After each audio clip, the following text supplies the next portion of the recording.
What's up? What's up? What's up, everybody? You know what it is. It's Monday Night Madness. How's it going, everybody? What's good? What's good? What's good? I am Andre the Torch Robinson. Sorry for the delay. I am in quarantine mode, unfortunately, in which some things aren't going to be as they usually are, but nevertheless, we appreciate your support. Thank you for holding tight. Thank you for being real supporters, genuine supporters of the Monday Night Madness brand. I have a lot of people here.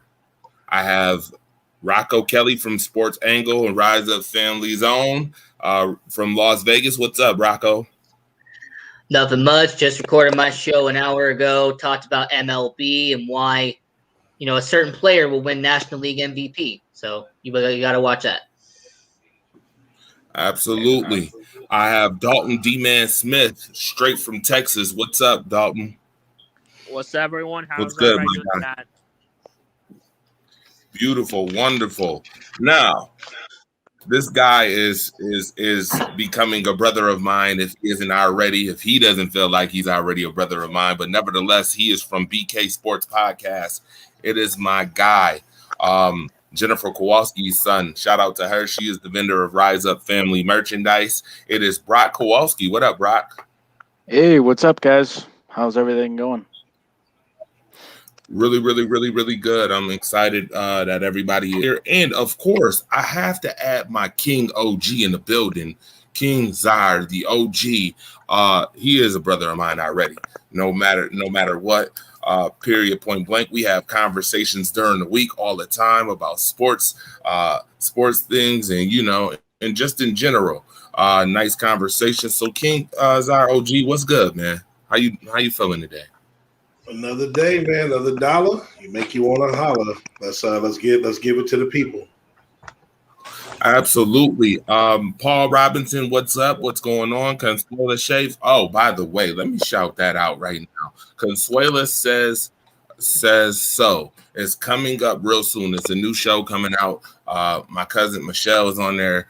Shout out to them. They're doing a phenomenal job with that. I got to see their test run today. A lot of potential with that. You guys go hit her on Facebook. Find out when the show is coming on. Kellen for the Culture is in the house. What's up? Juwan Talley, what's going on? Like and share this show. Obviously, we have a lot to talk about. Renee Lynn, what's going on from Remy's food catering service? Shout out to you. She is one of the people who supports Rise Up Family in a major way. So thank you very much. We appreciate you as well. Let's get this thing rolling. I'm going to put up a ticketer here, and it talks about the Elite Eight. I want you in the comment section right now to let me know who you think is winning the NCAA National Championship. I will start off with Rocco Kelly because, I got some ideas from these guys, but I want them to put it out there publicly. So we have a timestamp on these things. Rocco Kelly, Sports Angle. What's up, man? Tell me. Well, interesting enough, on the Sports Angle, I went over my entire bracket, and it seems like the one constant from that video was the Baylor Bears. And, coming from that South bracket, I said, and I quote, "This isn't their bracket to win, it's their bracket to lose." I didn't think there was any team out of that bracket that could beat them head to head. And so far, we've been seeing from this March Madness tournament, that's exactly correct. The Baylor Bears, they have great defense. They have solid shooters, big men from top to bottom, a very solid bench, which you need in college basketball. And I like their head coach. He's put them in the right direction. So I have the Baylor Bears coming out of Texas. They're going to win the NCAA College Basketball Championship. Go Baylor. Now, for those who are watching right now, gender does matter. Shout out to Devon Stanfield because he's in the comment section. He said, be specific. Sure, no problem. We are talking about the men's NCAA tournament first, and then we will talk about the women's. So obviously here on the ticketer, you see the 8 teams for the Elite Eight that's left. Gonzaga, Michigan, UCLA, USC, Oregon State, Baylor, Arkansas, and Houston are the last 8. please let me know in the comment section who you think. And also, again, let's go to Brock Kowalski from BK Sports Podcast. Just out of biased for the school because I had the honor of working with John Beeline's nephew Bill over at NCCC. If you guys don't know who John Beeline is, he was the head coach at Michigan for several years and was fired from the Cleveland Cavaliers last year before the pandemic hit. So with that being said, I got to go with Miami Heat legend Juwan Howard and the Michigan Wolverines.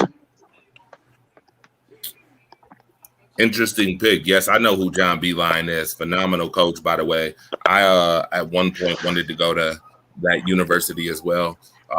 Phenomenal guy. Hey, what's going on? Nunu, Shelly, what's going on? Shout out to you. Thank you very much. Devon said USC is his sleeper pick. He said Gonzaga or UCLA. Michigan is serious too, but I don't see the NCAA letting the Fab Fiver win. Now let's go to King OG. King, what's what you got up your sleeve, man? What's on your mind? Man, I was shocked, man. I thought I was gonna bring it, but man, I mean, Michigan got picked already. That was my pick from day one. I mean, all these upsets. I mean, I called a lot of upsets, but there was so many upsets I didn't call this year. I mean, it ain't been no March Madness like this year. I don't think ever. Period. But one thing that's been for certain for me is the Wolverines and Juwan Howard. I picked them from day one, and I know everybody got Gonzaga, or like 80% of the world, but Juwan Howard will be hosting that trophy at the end of this, end of this run. That's for sure. Yes, definitely. And by the way, too, there is a call line here. The call line is 716-481-8249. All right. You will see it up here in just a moment. I have a call line so you guys can call in too and get your thoughts in too, because that's what we do on Monday Night Madness. We get our thoughts in for sure. And we like callers. We like participation. All right. Here's my thought. Gonzaga has looked really good since the very beginning. Arkansas looks really, really good, which I don't know if I'm shocked if Arkansas is in the Elite Eight. I am shocked that there is a couple of Pac-12 teams in here. I'm very shocked. But then again, with the whole pandemic and coronavirus, we've seen a lot of shockers. In in the NBA, we've seen shocking teams come up. And obviously we've seen some here in the NCAA. I guess he just dropped the mic on us. Yeah, he dropped the mic on us. In order to fill the gap here on Monday Night Madness. I mean, hey, let's move. Hey, while we're talking about the Elite Eight, how about we talk about a team in all of March Madness that surprised everybody? I mean, Kingzar, I'm gonna start with you. Then we'll go down to Brock. Then Dalton, if he's still here.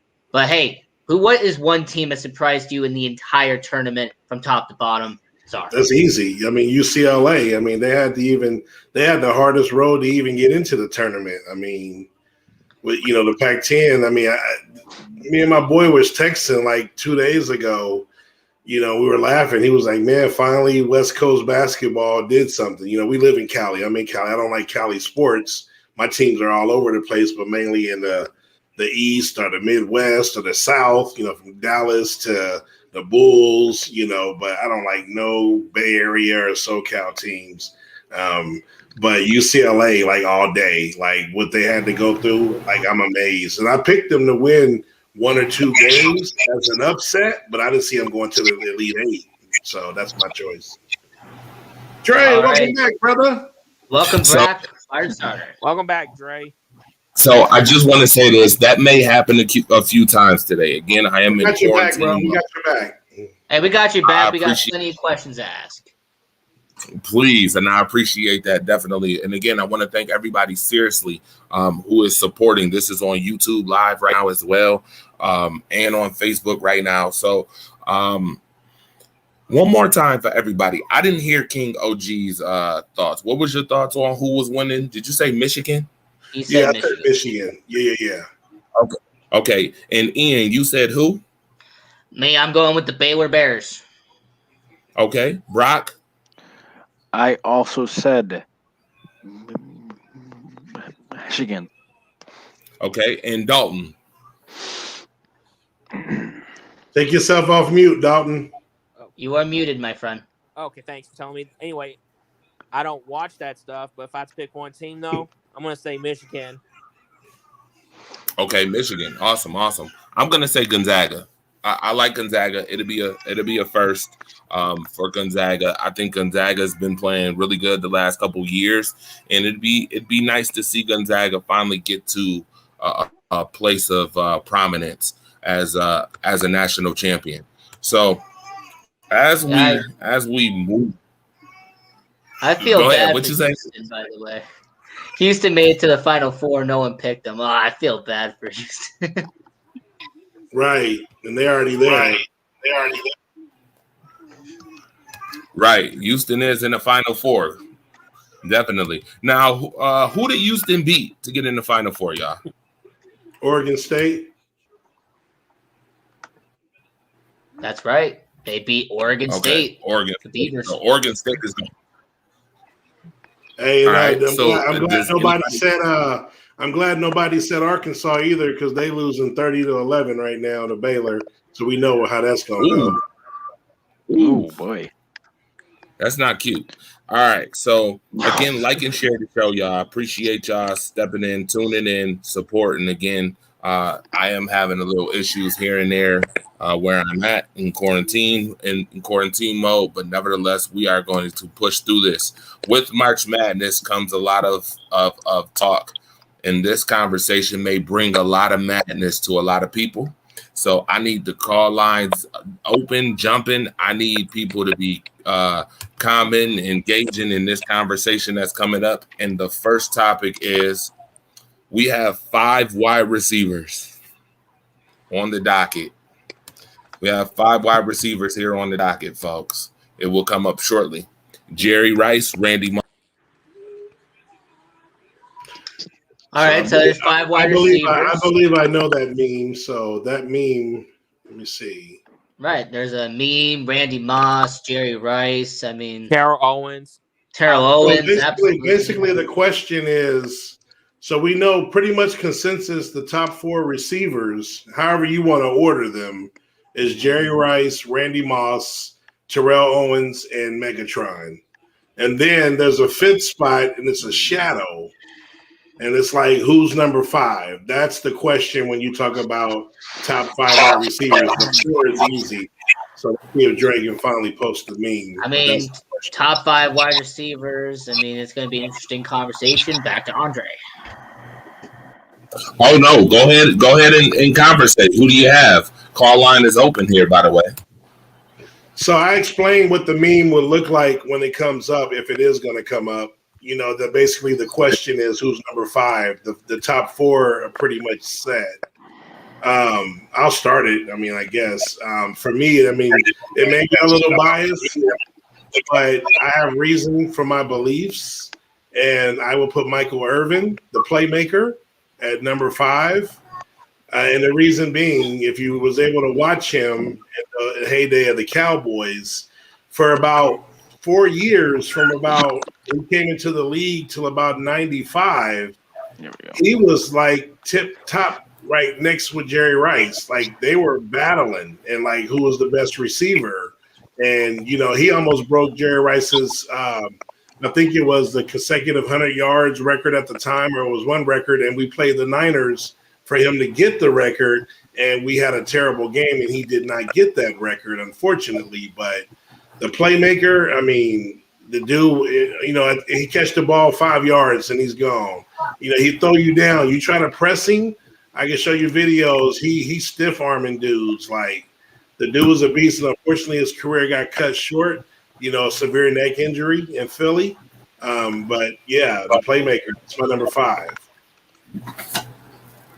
All right, let's go to Brock Kowalski, BK Sports. I have no idea. Could that be an answer?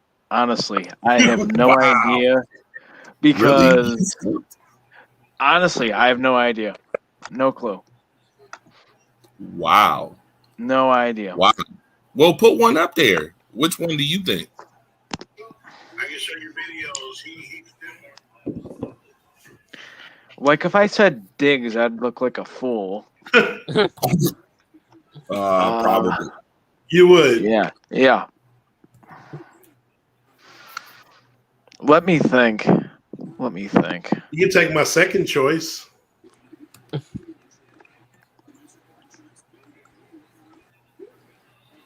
I am going to look something up. I'm going to cheat a little bit here. All right, we'll go to Dalton and while he looks that up. For me, I'd say. Let's go to Dalton. For me, I'd say it's Larry Fitzgerald. That's my second choice. The reason I said it because I know he's been putting up numbers with quarterbacks like Kurt Warner, Carson Palmer, different top quarterbacks. I mean, he almost he's like what, second place all time receiving behind Jerry Rice. So I'm saying Larry Fitzgerald. Good choice. Very good choice. So we got Michael Irvin on the docket. We got Larry Fitzgerald. Who else do we have? Brock said, I don't know. Rocco. I'm glad that we're having this discussion because I don't even agree with this photo. I mean, Jerry Rice, I agree with him. Randy Moss, I agree with him. Calvin, I understand with him. But you know what? Terrell Owens. Stop it. I've said this over and over again. One of the most overrated players in NFL history. I agree with you. Terrell Owens gets way too much love. Way too much love.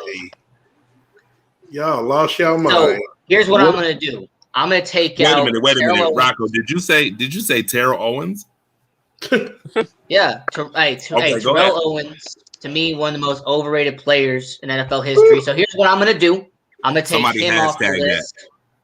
I'm going to take him off the list, and I'm going to put two wide receivers on here. First one is Larry Fitzgerald, one of the greatest hands of all time. And then I'm going to go with one of the original wide receivers that gets no love, gets no respect, and that's Steve Largent from the Seattle Seahawks. Over T.O.? Absolutely. I take Steve Largent over T.O. every day. Come on now. Wow. All right. Comments in the comment section, folks. Please. I need some comments in here. Some calls. I left the call line open. Wow. Somebody T.O. is arguably number two. People argue T.O. and Moss every day. Moss is better than Terrell Owens. Randy Moss would run laps around Terrell Owens. How? Who's a better route runner? Who goes over the middle? I got one for you that I would like to add into this discussion. Okay. I gotta go with Jim Kelly's favorite target, James Lofton. Because it says here 233 games, 764 receptions, 14,004 yards, 75 touchdowns, elected in Pro Football Hall of Fame class of 2003. And he also works for CBS now, but that's besides the point. You're hired. But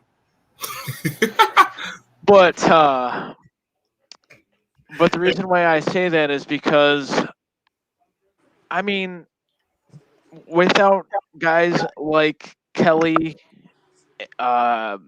Lofton, Andre Reed, Darryl Talley, all these guys, the Buffalo Bills wouldn't even have a Super Bowl appearance. I mean, just think about that. Wouldn't even have a single Super Bowl appearance if it was not for those core guys that I just mentioned. Well, if we're talking about the Buffalo Bills, you got to give acknowledge to that defense, though. They had a really good for sure. And running for sure. Definitely. And Thurman Thomas. And him too. They had a two. I don't know if I would go that far. I mean, and shit, Andre Reed on the other side wasn't no joke. No. All right. So Dre, you back? Who you got? Who you put at number 5? Who you got, Andre? That's kind of tough. I'm gonna be very honest. So we have Marvin Harrison, Chris Carter. We got Larry Fitzgerald. Mark Frederick said, "Hell no." Terrell Owens is a top 2 wide receiver. No way. Yeah, No way. The way he ended his career was absolutely pathetic. No way. What's Top that got 2. to do with what he did for his career, though? I mean, look, I have T.O. at number 6. I'm being generous there. No, I got not. him at like number 6. Nah, you didn't watch him. Oh, I watched him. I mean, he was good, but nah. All right. Top 2? Top 2. No. I agree. I'm actually gonna go with someone that I really enjoyed watching, and that's Marvin Harrison. I'm gonna go with Marvin Harrison on this one. I like Marvin Harrison, one of the best route runners, can do it all. Phenomenal guy out of Syracuse. Donovan McNabb should have definitely appreciated him in college for sure. And he came right into the NFL, and Peyton Manning, him and Peyton Manning's connection, phenomenal connection with those two guys. Reggie Wayne was really good. Marvin Harrison is the guy though that really sticks out to me. I like him for his route running ability and what he can do, especially as a smaller guy. And it's really good, to be honest with you. I don't know if anybody's been paying attention recently, but I've been talking to a lot of or interviewing a lot of these college scouts, college athletes. And some of these college athletes are smaller than usual, but they have a lot of upside and a lot of heart. And that's one thing you could say Marvin Harrison had a lot of heart, a lot of upside. He showed it on the field. He was definitely a competitor, and he went out there and played the game. So Marvin Harrison is number 5 for me. That's a good choice. Solid. I can dig it. Yeah, solid. I can agree with you on that one. Yeah, definitely. Now, is there anybody there? So, is there anybody that you would take out? Is Megatron safe? A lot of people argue Megatron shouldn't be on here. He is. He's safe. Megatron's safe, man. He is. Yeah, he's staying. He was a man among boys. That's what I call him. Yeah, Man, literally. the top 4 ain't no question. I don't know what the heck they talking about, man. All right, so Megatron is for sure. It's not even close. All right. So with that being said, we are going to get to our next topic, and our next topic is as follows. Let's move right along to the next one. That is not it. Sorry, that shows the Monday Night Madness logo. Thank you, appreciate it. That is what you're watching right now, Monday Night Madness. Oh Lord, we still we on did it. this on Rise Up. So are we still talking about this? We did this on Rise Up Unlimited. We did this on Rise Up Unlimited, folks. Here's what I'm going to do. I'm going to have Monday Night Madness grade this, and you tell me if this is right or wrong, and which ones are right, which ones are wrong, real quick. All right, I'll jump in. So Lofton, I agree. Randy Moss, I agree. Isaac Bruce, I agree. Is that what Smith is that? With hair Mark that's gotta be Jimmy Smith. Is that Jimmy Smith? I Yes. also love him. Jimmy Smith. But I go Marvin Harrison. Julio Jones, Lance Swine. I gotta go Julio Jones, brother. I'm taking Julio. That's the first one I disagree with. Give me Julio. Michael Irvin. Give me Holt. Torrey Holt was a beast. Give me Calvin Johnson. Give me T.O. Oh, T.O. and Fitz. Give me T.O. Give me Chris Carter, Hines Ward. Now that's like you can't. That's a tough one. That's a toughie. Ooh, you know what? Give me the touchdown man, Chris Carter. Give me the touchdown man. All right. And then let me see. We got Andre. I got to go with Andre because Andre up in here. You know what I mean? Let's go with Jerry. Let's go with, is that Rod Smith? And Yeah, that's Rod Smith. Joyner. Ooh. Nah, give me Joyner. Give me Joyner. So that's my second. So I disagree with Rod Smith, and I disagree with Lynn Swine. Give me Julio and Charlie Joyner. Art Monk and Steve Largent, two OGs that played a long time. Shoot. Give me – I got to go Art Monk. I'm sorry, Rocco. Give me Art Monk. And then the last choice, give me Anquan Bolden. So I disagree with four of them. All right. Let's go with Brock. Yes, that is James Lofton. So give me Lofton. Give me Moss. Give me Bruce. Give me Harrison. Give me Julio Jones. Michael Irvin. I don't know who some of these guys are, but Holt, let's go with him. That's Calvin Johnson. Give me him. Larry Fitz over T.O. I got Chris Carter. Andre Johnson, I guess. That's a tough one for me. Jerry Rice. Can't give you one for that one. From what Rocco's told me, give me Largent and give me Reggie Wayne.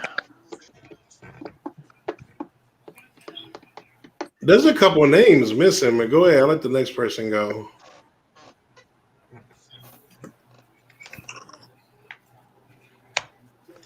Hey, Dalton, do you want to go or do you want me to go? I'll let go. Okay, I mean, I'll take Lofton, Andy Moss, Isaac Bruce, Marvin Harrison, and even though I hate the Falcons, though, but I'm going to go with Julio Jones. And I'm going with Michael Irvin, Torrey Holt, Calvin Johnson. As much I like Larry Fitzgerald, but I'm taking T.O. I got Chris Carter. I got Andre Johnson. I got Jerry Rice. I got Rod Smith. And I got Steve Argent. And I got Reggie Wayne.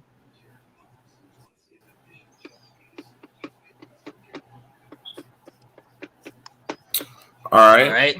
And I guess that's me we next. get everybody? I'm gonna be the next one. All right. There's some names on this list that just make me want to laugh. I'm gonna go with James Lofton, who's a beast. Randy Moss, definitely. Isaac Bruce. All right, I'll go with him. Harrison and Smith. I'm not gonna act like I know both of them, in depth. So I'm gonna pass on that one. Julio Jones, definitely over Lynn Swan. I'm going to go with Paul Warfield over Michael Irvin. People forget how great. People have forget how great. Hey, Rocco, you in here just to start some trouble. No, seriously, forget how great Paul Warfield was. A surprise factor. Wow. Like, man, go back and look at the Browns and Dolphins back in the 60s and 70s. Paul Warfield was part of it. Brown and Holt, I'm going to pass on that one. Johnson, I'll go with him. Definitely Larry Fitzgerald over Owens. Like I said, Owens, one of the most overrated wide receivers of all time. I'm going to go with Carter over Hines Ward. I'm going to go with Andre Johnson. I'll go with Jerry Rice, Rod Smith. I'll go with Largent. And then I'm going to go with Anquan Bolden over Reggie Wayne. So where is AJ Green? Where's Andre Rison? Like a couple of these names, man, like Rod Smith over Andre Rison and AJ Green, or like it's crazy. It's questionable. There's definitely some questionable ones.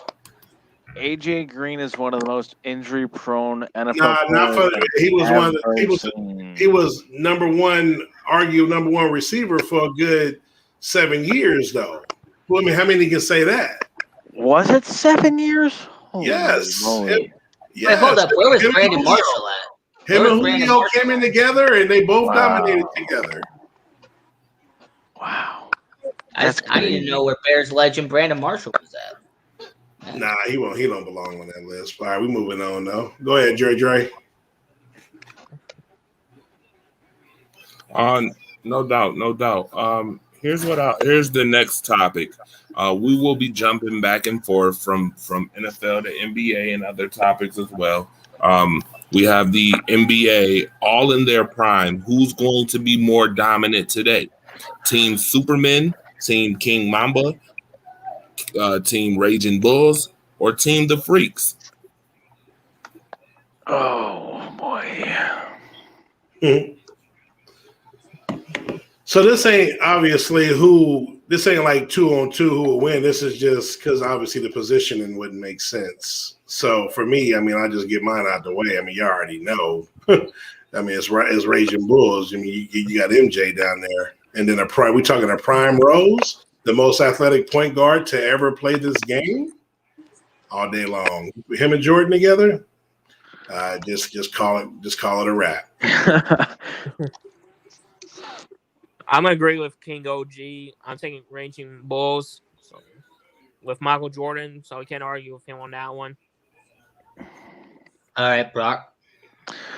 I'm gonna go also with Raging Bulls because them together, oh my, with a prime D Rose, it's over. Crazy. It's crazy. Now I'm gonna try to break this down with logic because my show is about giving an angle. Now, Team Superman, Shaq would be trying to kill Dwight Howard by halftime. So that wouldn't work. Team King Mamba, I just think in terms of scheme, in terms of chemistry, I just don't know how two guys with that type of personality would fit. So I would pass with them. In terms of Milwaukee, I do like that, but yet again, you got two guys who are on the big side. I don't know how they would fit in the modern NBA. So for me, it's no question the Raging Bulls. I mean, you got Jordan at the 2, D Rose at the 1. I mean, that would be deadly. Man. I mean, let's name like a starting 5 for that. Rose, Jordan, Pippen. Pippen, Rodman. I mean, you want to go Noah? Wait. I thought we were talking about today, like present day. No, he just saying he just taking it further. Because it says all in their prime, who's going to be more dominant today? Right. So I picked the Bulls because Rose at 1, Jordan at 2, Vucevic at the 4, and I forget who their 5 is, but that would be a really solid starting lineup. Yeah, then you got Levine. You could put you could put Jordan at the 3 and put Levine at the 2. That's very true. You got Levine, who's the dunk contest greatest. Jordan right there with him. Rose, and is it Wendell Carter or is it who's at the 5? No, we traded him for Vucevic. Laurie Markkinen will be your 3 specialist. All right. Lights out. Oh, I'm going Bulls all the way. So it's a 4-0 sweep. Raging Bulls. Well, Dre, let's see what Dre say. I gotta see what Dre says.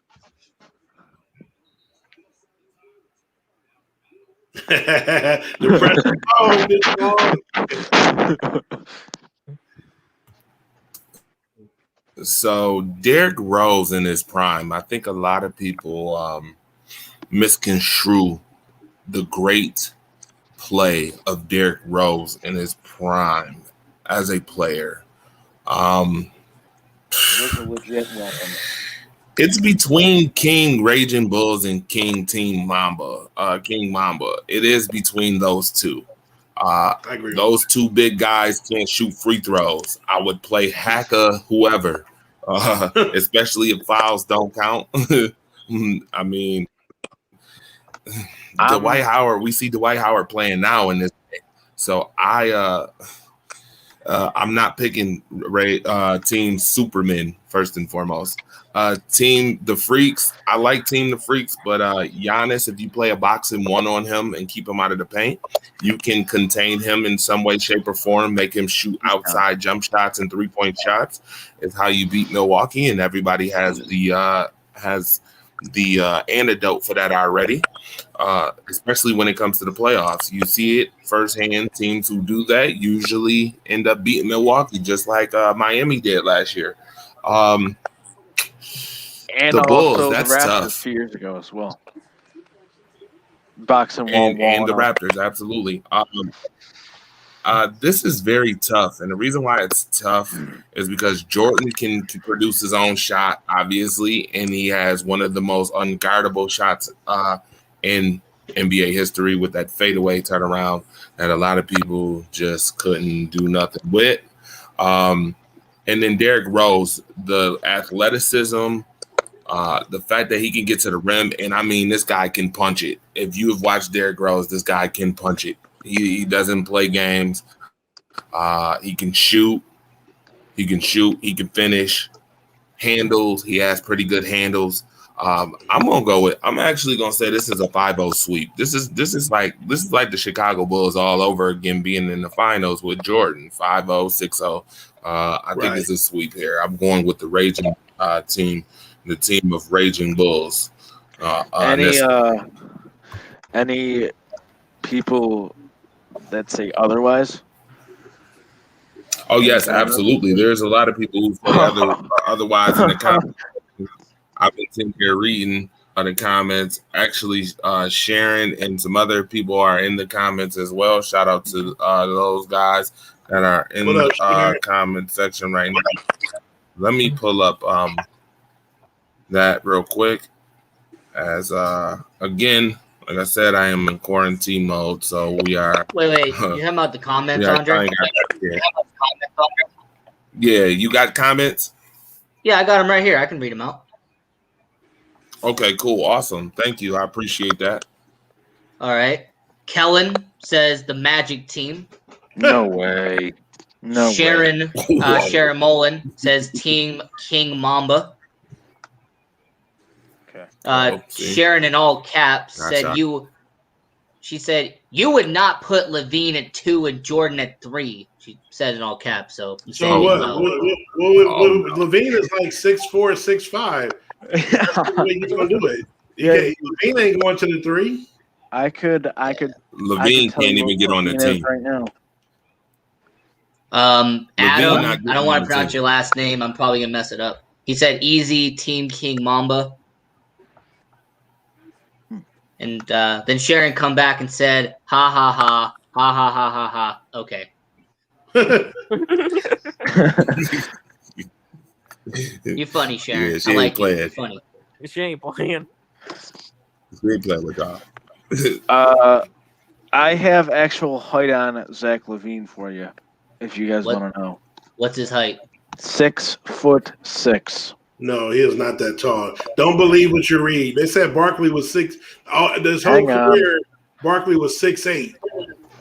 That was a Google search. We found out he was 6'4". Let me go to the it says Chicago 6'5" according to NBA.com. He's 6'4" and lucky to be 6'5". He ain't playing small forward. No. Hey man, I'm just saying he's 6'5" according to NBA.com.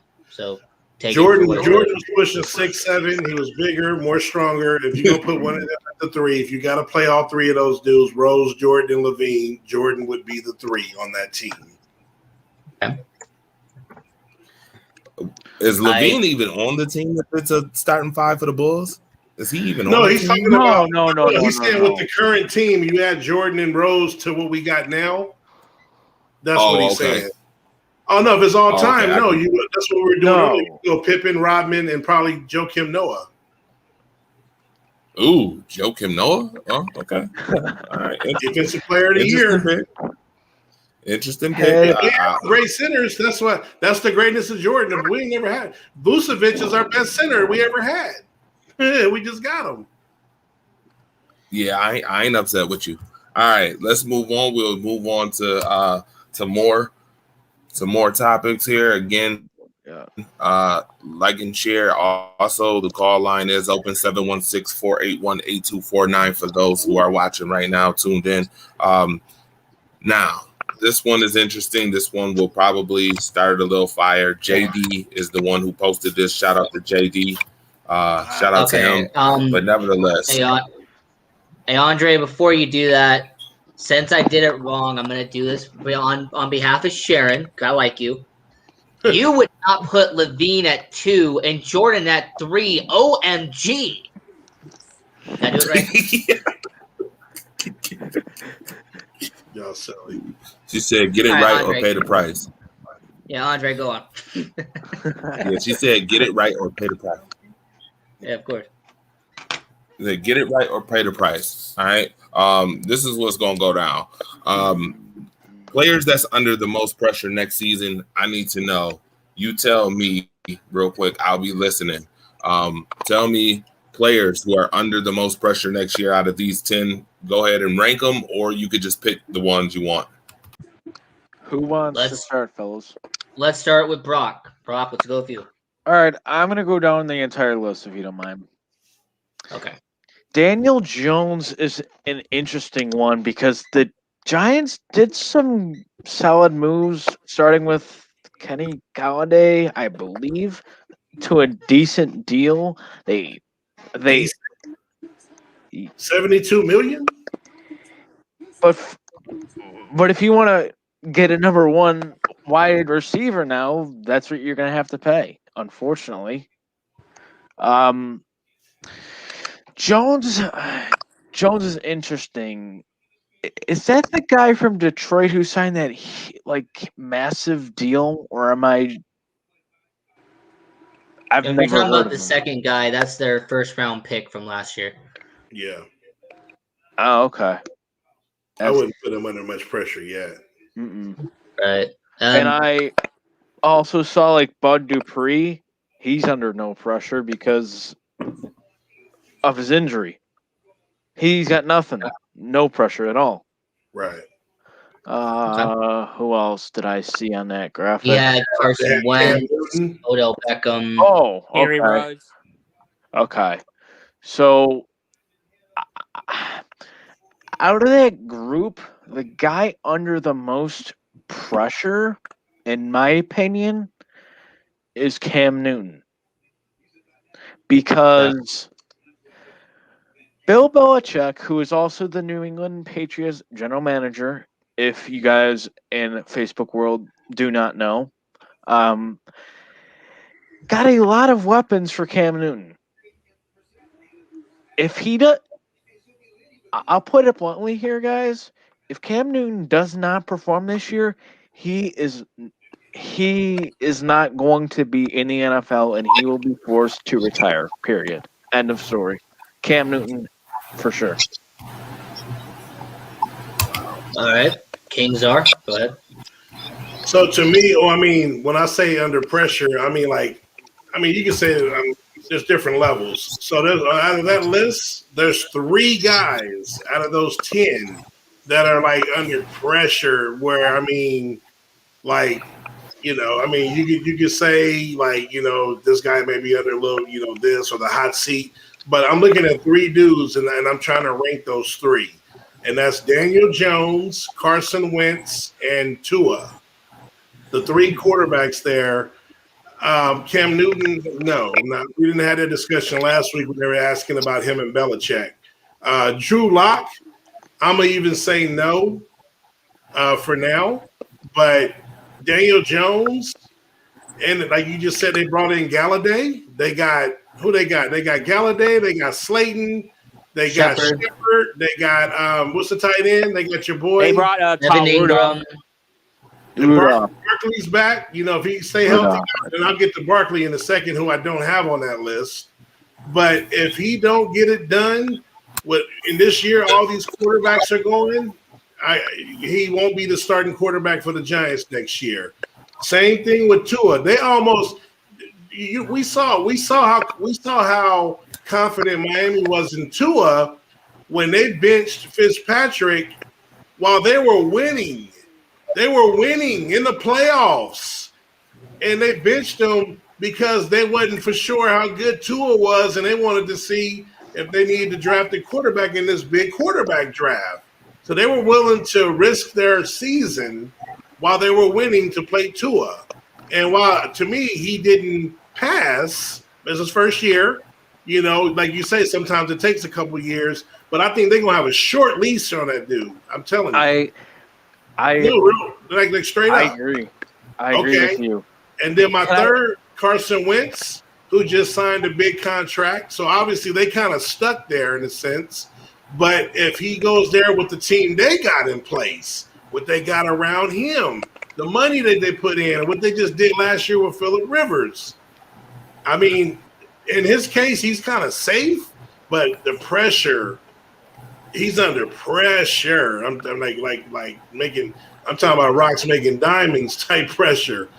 So those are my three. If I had to pick one of those three, I'm gonna go.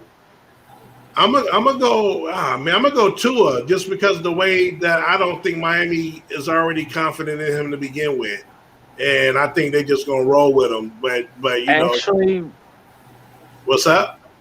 Actually, the trade this weekend, I think, solidifies how much faith they have in Tua.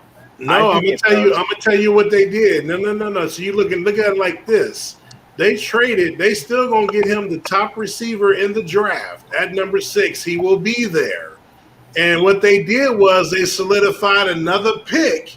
So in case Tua fails, now next year they got 2 number 1s if they need to move up to get the best quarterback in the draft. See how I just ciphered that trade? Yeah. That's what I'm talking about. Yeah. So that's why I say that. But I can see people seeing it the way that you said it. I know what they're doing. They positioning themselves for next year in case Tua don't work out.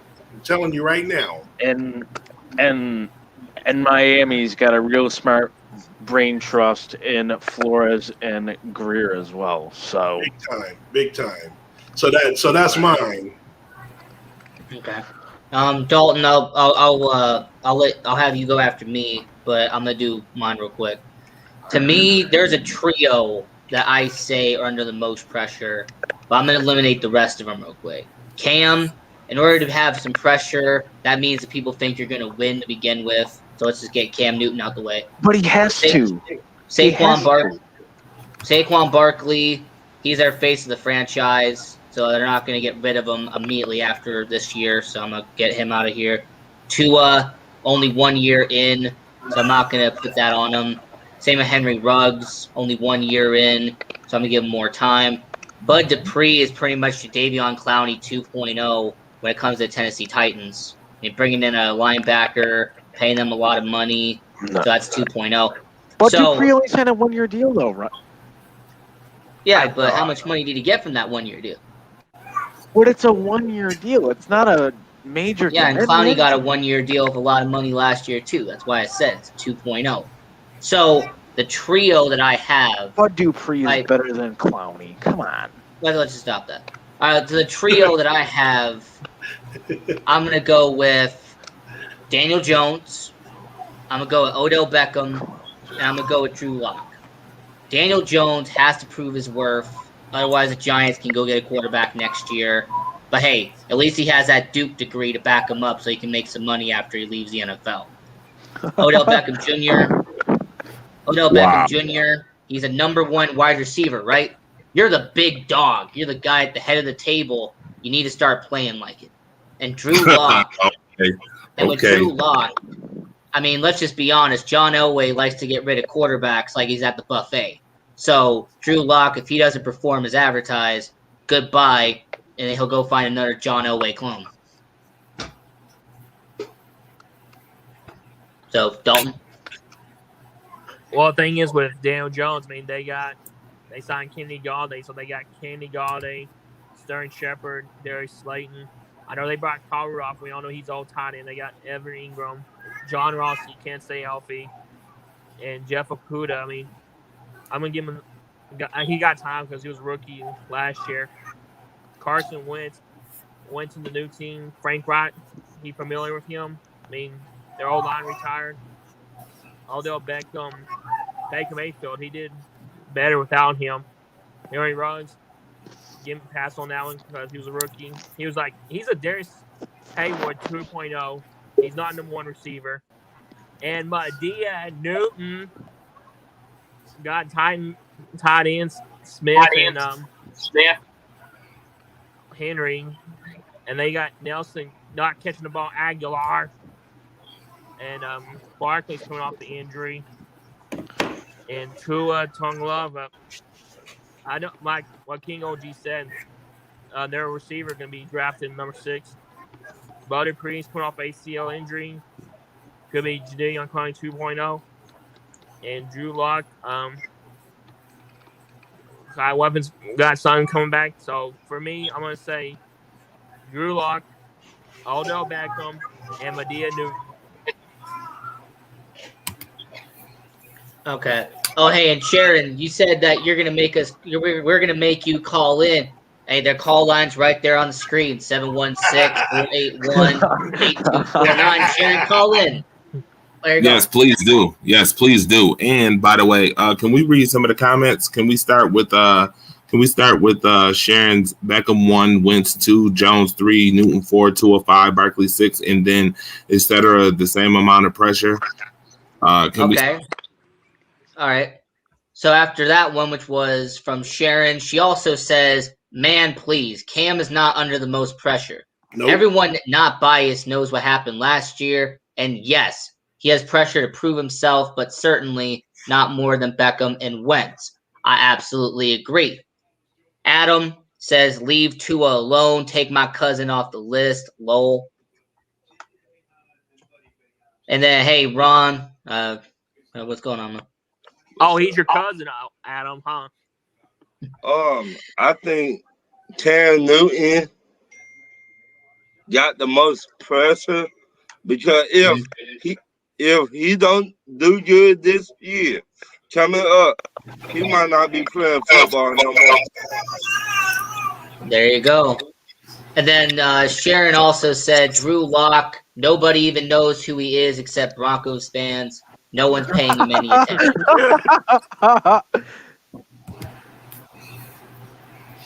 I believe that's majority of the comments, Andre.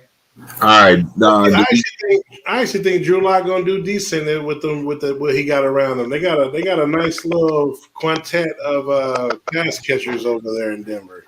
Yes, Sharon. By the way, yes, I made it big enough for everybody to notice the comment, the call line. I did. I made it big enough. I tried my best, man. I'm trying. I told you. It's big enough. Batman saw it from the Batcave. Right. I'm working with pandemic technology right now. Sorry about that. Again, thank y'all, everybody who's been tuning in to Monday Night Madness so far. We pushing along, man. We just pushing along. Like and share, please. Yeah, we will. Yeah, like you said, please share, please like. Share, like, follow the page. Like all the content. Pretty much send hearts out all the way. Just keep smashing. Was there any more comments after Sharon's? Sharon said, "You're doing a great job, Andre." Well, he definitely would appreciate that. And yeah, I think that's about it from what I'm seeing over here. But I might as well get my quick plug in before Dre get back. Do your plug, man. Hey, do your plug. Mike Woodson, we just hired our new coach. Indiana Hoosier basketball is back, baby. Congratulations, man. We hired him. He for y'all that don't know, he played for the Hoosiers in 76 to 80. You know what I mean? He played in the NBA for 11 years. He coached the Atlanta Hawks. He coached the Knicks. This is his first year doing college. But he said he's going to bridge the gap. He's going to bring all the old school people back to Indiana with the new people. And Hoosier basketball is back, baby. Recognize you. Hey, since you're bringing old people back, bring back Gene Hackman and the whole Hoosiers team. That is a great hire by Indiana, by the way. Thank you, sir. By the way, you know that this is Monday Night Madness, so we had to do it. And if you want to talk about bringing back old people, well, let's bring back the mailman. There is a conversation to be had about the power forward position, small forward position. Some people say LeBron James is the greatest. Well, here's some stats, folks. I want you to make it make sense for me. Eric Manzuck is in the house too, as well. We getting him on here too, as soon as possible. Eric Manzuck. All right, make this make sense, y'all. We're gonna start with Eric. Since Eric's here in the Nope. panel. I'm not going first. Start with Ron. I want Ron. I want to hear Ron's thoughts Oh, first. Ron Thomas. All right, let's go with Ron, Nate. Let's go with him.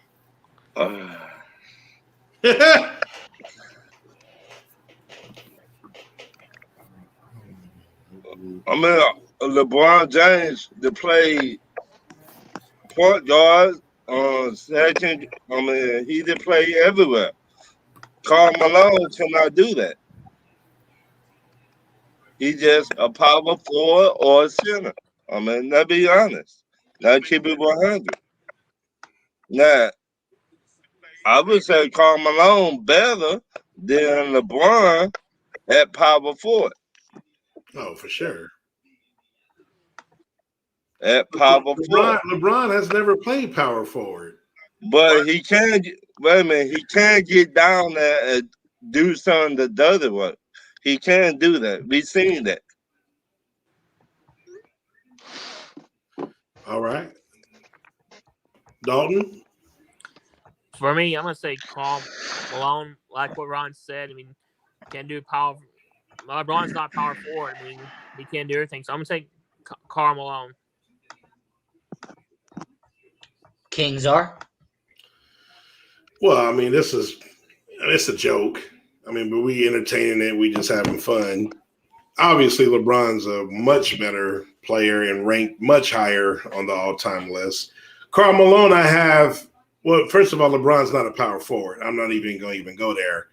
But as a player, Karl Malone I have him, I believe, third all-time in power forwards behind Tim Duncan and Charles Barkley.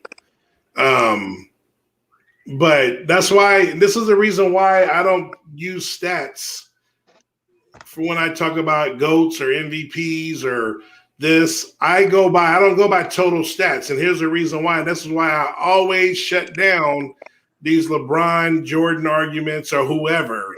Because if you were to go by averages, like total score, like Kareem's up there. I think Malone passed. There's like 6 players that scored more than Jordan.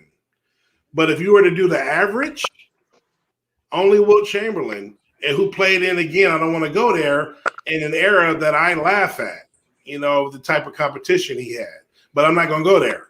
But if you go by averages, games played, that tells you the real story.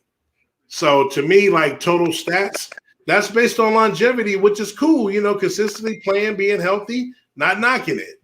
But being dominant per game stats is what I go by. This is what they do per game. And so if you were to go by that, it wouldn't even be close. But as a player, we all know that LeBron James he's arguably top 5, if not higher, on the all-time list. Well, Karl Malone is probably top 20, top 25, probably somewhere around there. Mm-hmm. All right, now let's go over to Eric. Lakers legend Karl Malone. You make it make sense.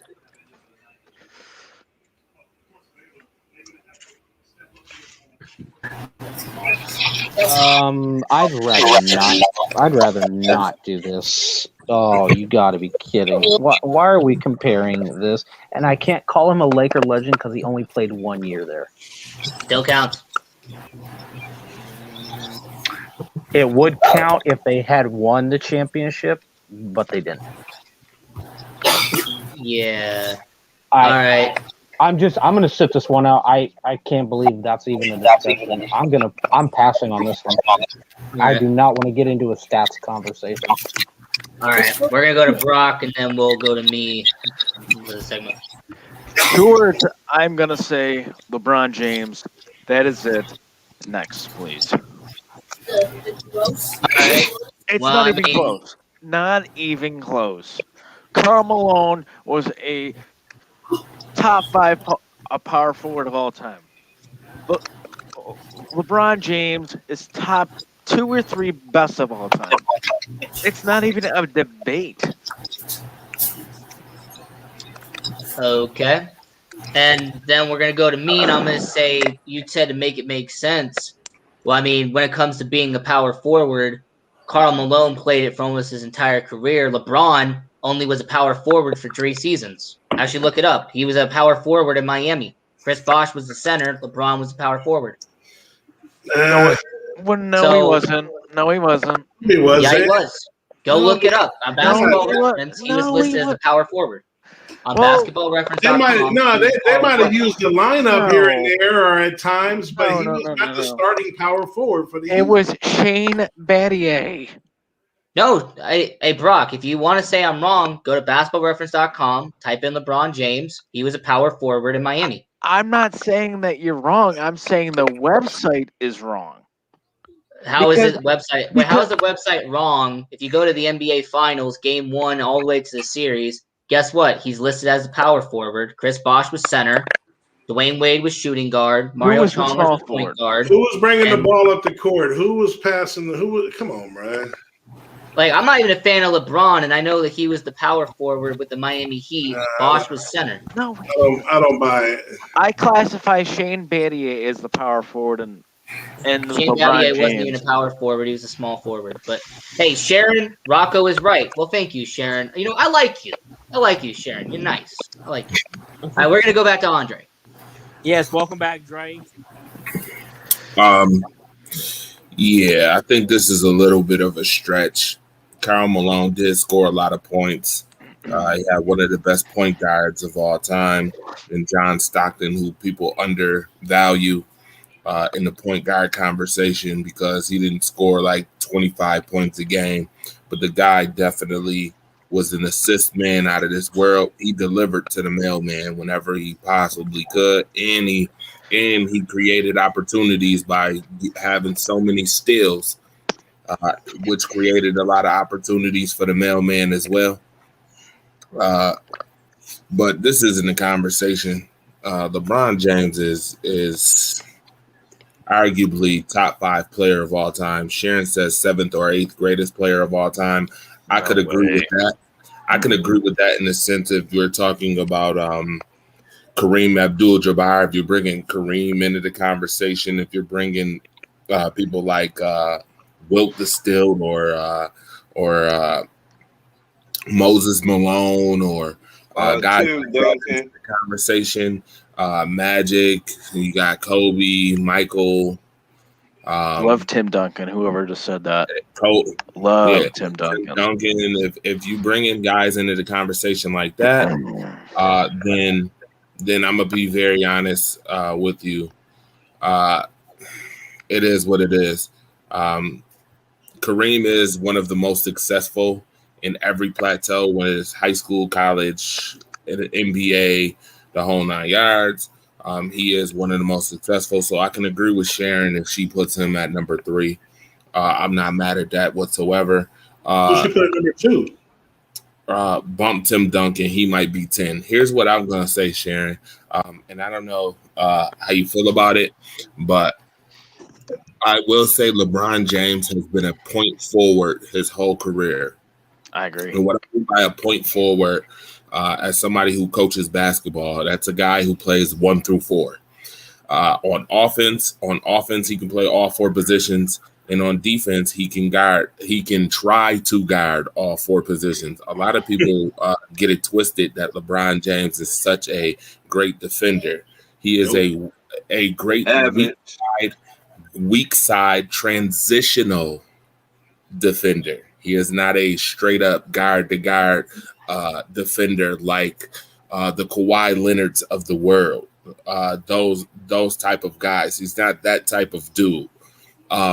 With that being said, for that reason, that LeBron James being 6'8", 250, 260, playing a 0.4, playing a 0.4 is crazy. I mean, I asked people again, name a point guard that LeBron James has played with who has had more assists than him or averaged more assists than him on any team that he's played. And don't name Mario Chalmers because he hasn't had a point guard though. Correct. He legitimately has not had it, and I'm glad that you said the way you just said it. He hasn't had a legitimate point guard like that. Yeah, 6'9". I'm sorry, 6'8", 6'9". Mo Williams. Mo Williams was more of a combo guy. Right. He was more of a combo guy. Kyrie. Yeah, who? He ain't no point guard either. All he do is shoot. He don't Who? need Kyrie take the ball up. man. Who? Kyrie. Oh no. Sorry. Let me ask you this question. Kyrie is a combo guy, and let me ask you this. What's his highest assist total in one season? I have no idea. Hold on, watch this. Not even that. Name a season where he had more assists than LeBron James. 0. There isn't. Don't do it. Since he's a statistician, he probably would know. Ron, don't. We don't need to look that up. And also, too, go ahead, Brian. I'm looking it up. and also, too, with Kyrie Irving, look at him now in Brooklyn. Perfect example. Who's their point guard? Not Harden. Kyrie Irving. This is not James Kyrie. Harden. Right. It's James Harden. Well, they knew that would be better anyway for the simple Which fact is- that Mike D'Antoni put them in a system in which James Harden became a better point guard because if we remember, James Harden originally wasn't a point guard either. Mm-hmm. No. Which is why Harden is number 2 in the MVP discussion. I got him 1. No, I got him 2. Who's number 1 right now? Nikola No. Jokic. Embiid is 2. No. Harden is 1. I love how Donovan Mitchell is sitting in the corner with no respect. Nope. He's not good enough. He's got No, he's he's not. Nikola Jokic is the MVP. number 3 on my list. And the injuries to Embiid and King James have affected this. Oh, I And didn't know Nikola Jokic is number 1. I hate Over to James Harden. say the obvious, but 81% of all NBA MVPs were either the number 1 or number 2 highest ranked team in the NBA. Thank you. And the Utah Jazz and Philadelphia 76ers are 1 and 2. So that'd be Donovan Mitchell So is or Joel Brooklyn. Embiid. No, Donovan Mitchell ain't in it, bro. Stop. You gotta have a No, superstar. Donovan Mitchell is not even Chicago have a close. superstar, bro. They got Not a even great close. all-around team. Donovan Mitchell is not in the MVP race. I'm just pointing out the facts. The top 2 teams in the NBA is Utah and Philadelphia. It don't matter. Well, it don't matter. Philadelphia is only the top team in the East by what, a half a game though? Right. James Yes. Harden is the MVP. That's Okay. And I'll just say this. Oh, but hold on. It's not before even- you hold on, Brock. Before you even say What? that, I just wanna put this out there. When Philly and Brooklyn play, I guarantee you there will be a Biggie versus Beanie Siegel tour because Biggie will come out on top. Brooklyn is going to spank that tail when they play the 76ers. Okay, I just want to put that out there. All day. Wait a minute. Wait, when do they play though? Oh, it's coming up. They in the Eastern Conference, so you know it's got to come up soon. I mean, I just saying because will everybody be healthy? Hopefully, gotta from look what at I've it. heard, Kevin Durant is still a few weeks out. Okay, Kyrie Irving is dealing with a personal matter. okay. His birthday. That's what it was. His birthday. His birthday. Okay, going- what about Embiid? Embiid, they haven't given him a full timeline as of yet, from what I've heard. Now, let me ask you a question about that. That's interesting that you mentioned Embiid. Has there been an MVP that has missed so many games in a season? Not really. No, That's No. what takes him out, though. That's what takes him out, unfortunately, because Joel Embiid, before the injury, was the MVP frontrunner, no question about it. Yep. of Agreed. course. It was between him and LeBron. I At the mean, time. I have it right here if you actually want to know the answer. Go ahead. Let's get the answer. Go ahead. When it comes to games played, if you actually look it up, excluding the years where there was a lockout, Bill Walton played 58 games. You had Giannis, who played 72 in 2019. James Harden played 72 in 2018. I mean, when it comes to majority of the MVPs, if you miss more than 10 games, you're pretty much out of the running. Right. So, Right. Well, Exactly. Yep. because pretty much all the MVPs from the last decade have played 72 or more. hmm So, there you go. And so that means this year that number goes down by 10, roughly, to 62 because of the shortened season. But let me talk about the Joker for a second. If the Denver Nuggets did not have Nikola Jokic, they'd be one of the worst teams in the NBA. And what does MVP stand for? Most valuable player.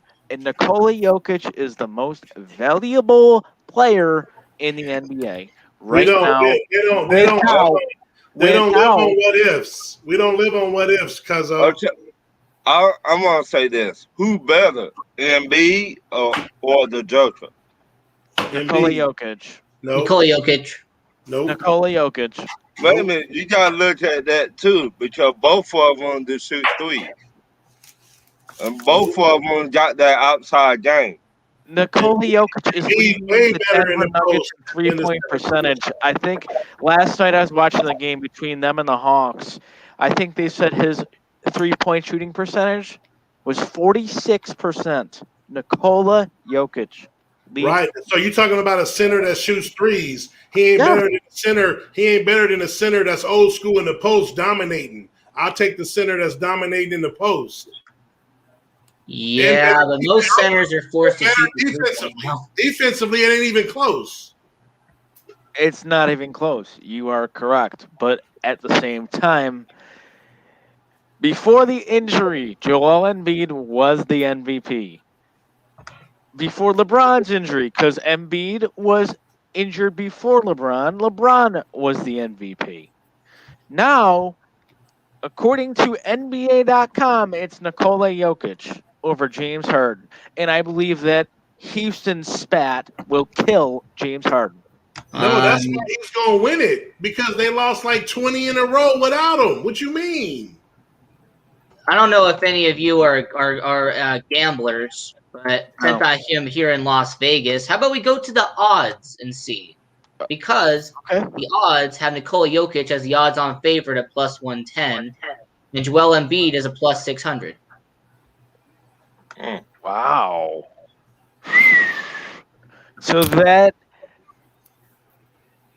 I can see that. tell you. Do you think Jokic is more valuable than Carmelo Anthony to Denver? Yes. Not even close. If it was hoodie Carmelo, heck no. Moving on. Normal Moving Carmelo, on. sure. Not even close. All right. Moving So on.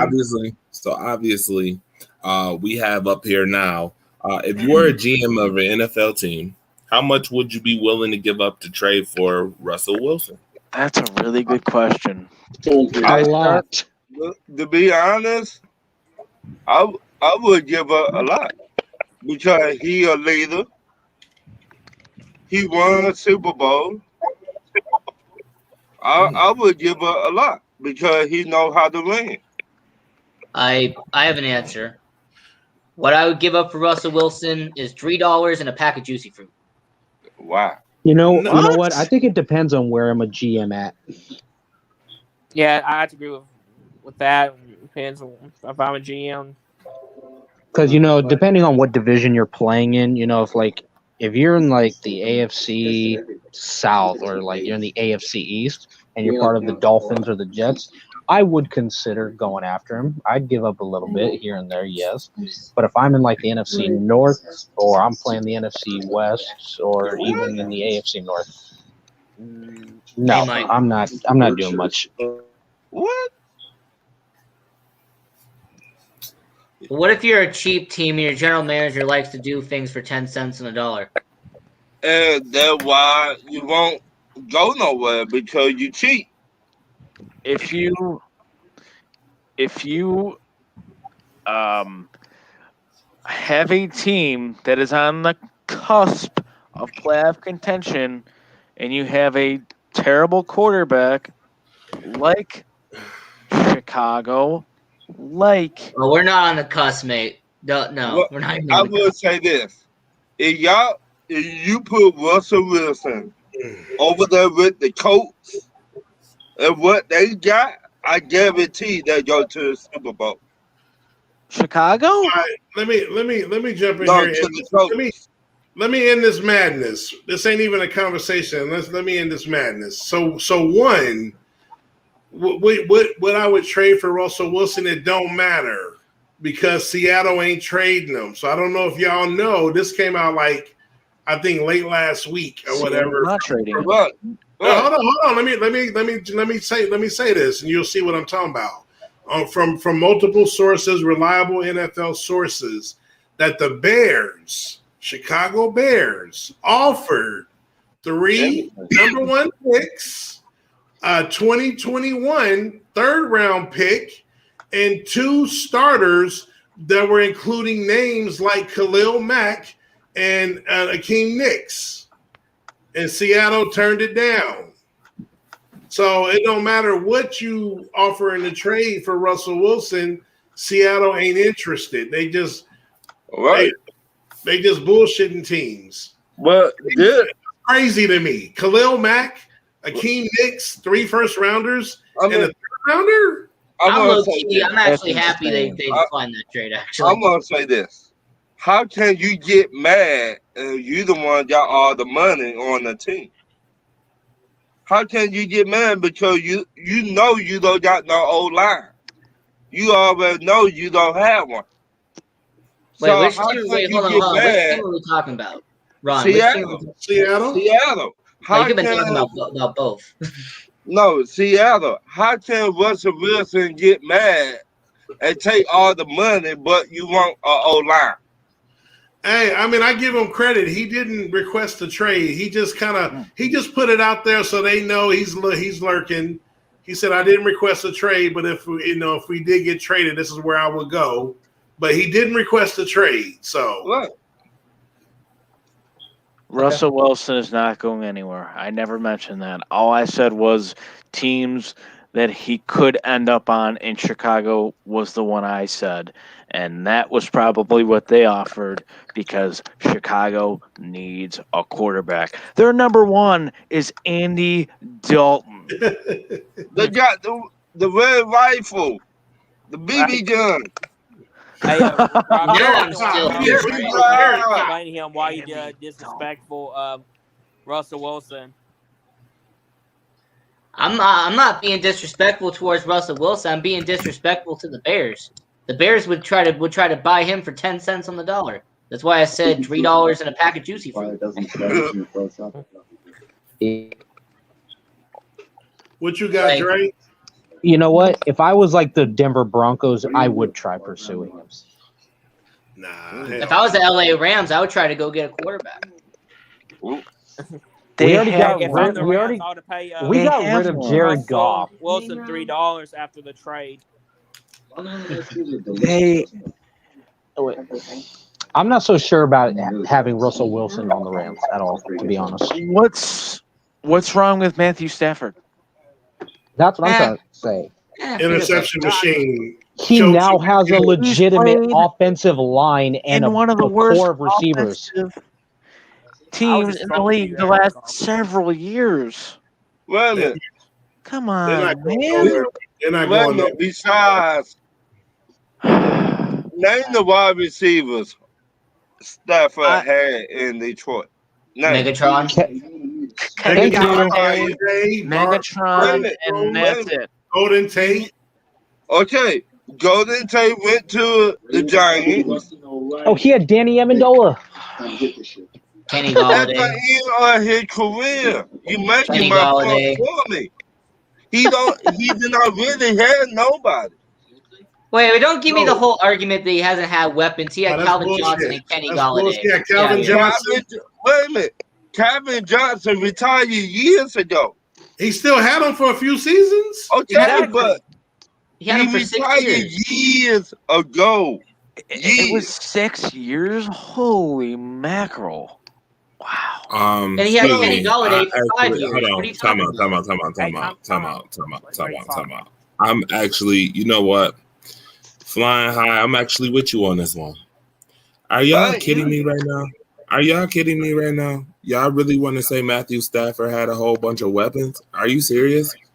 Besides, say- hold on, watch this. Besides Calvin Johnson, name me another 1,000-yard weapon that he had. I'll wait. Okay, exactly my point. Thank you, Brock. I'm glad that you put up the 0.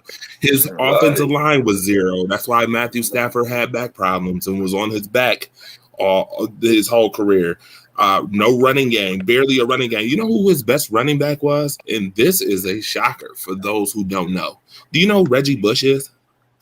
Yes, Who's that? I should know. Mr. For the fact that I just named Reggie Bush should tell you, yeah, let's move on. Sir, Matthew Stafford is going to a Rams team with plenty of talent, a offensive line. Wait, hold on. You said 1,000-yard receiver?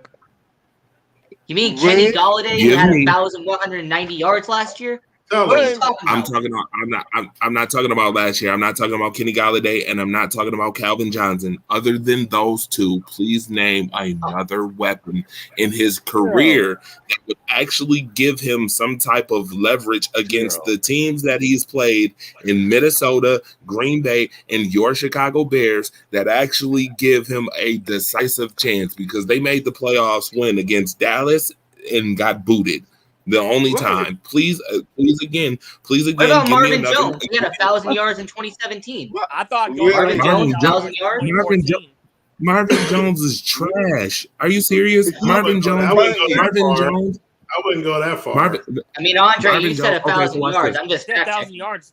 I'm gonna say this. Okay, that's Marvin 2017. What But the bottom line is this, guys. was Marvin Jones a number one? Hold on. Was Marvin Jones a number one when that happened? No, he was the number 2.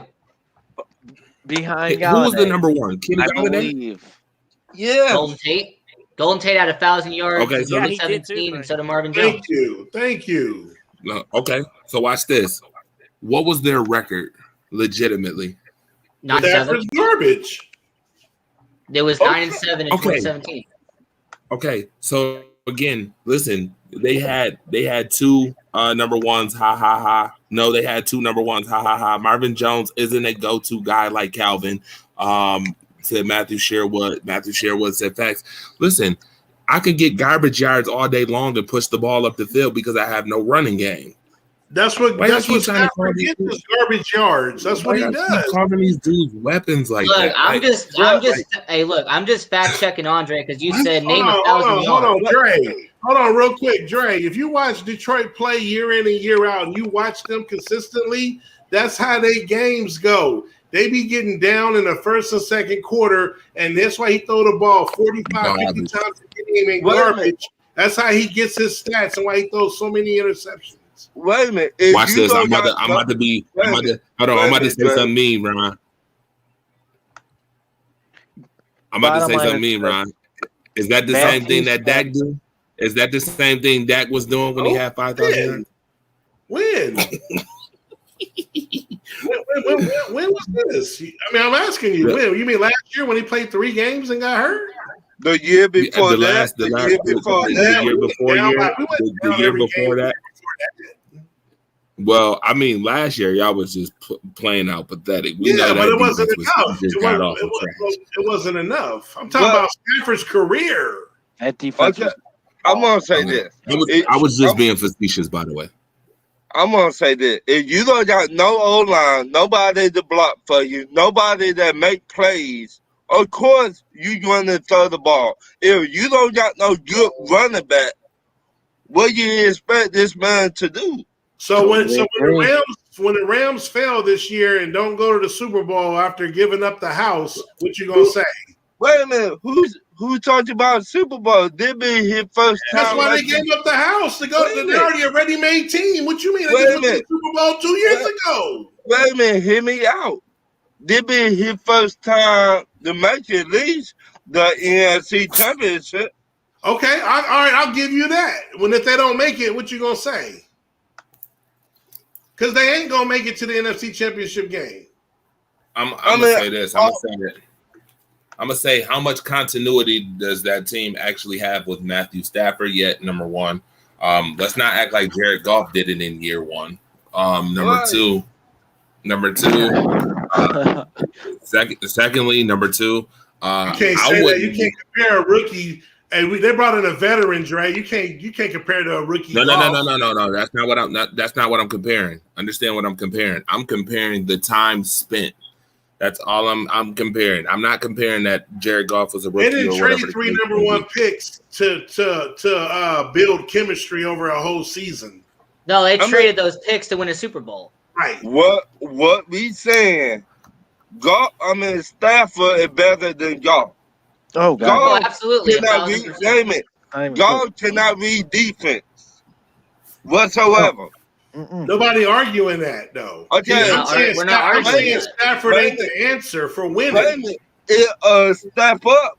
He better than Goff. Not 3 first-round picks better. No, what? He's not. Yeah, I wouldn't give up 3 first-round picks. No, I wouldn't either.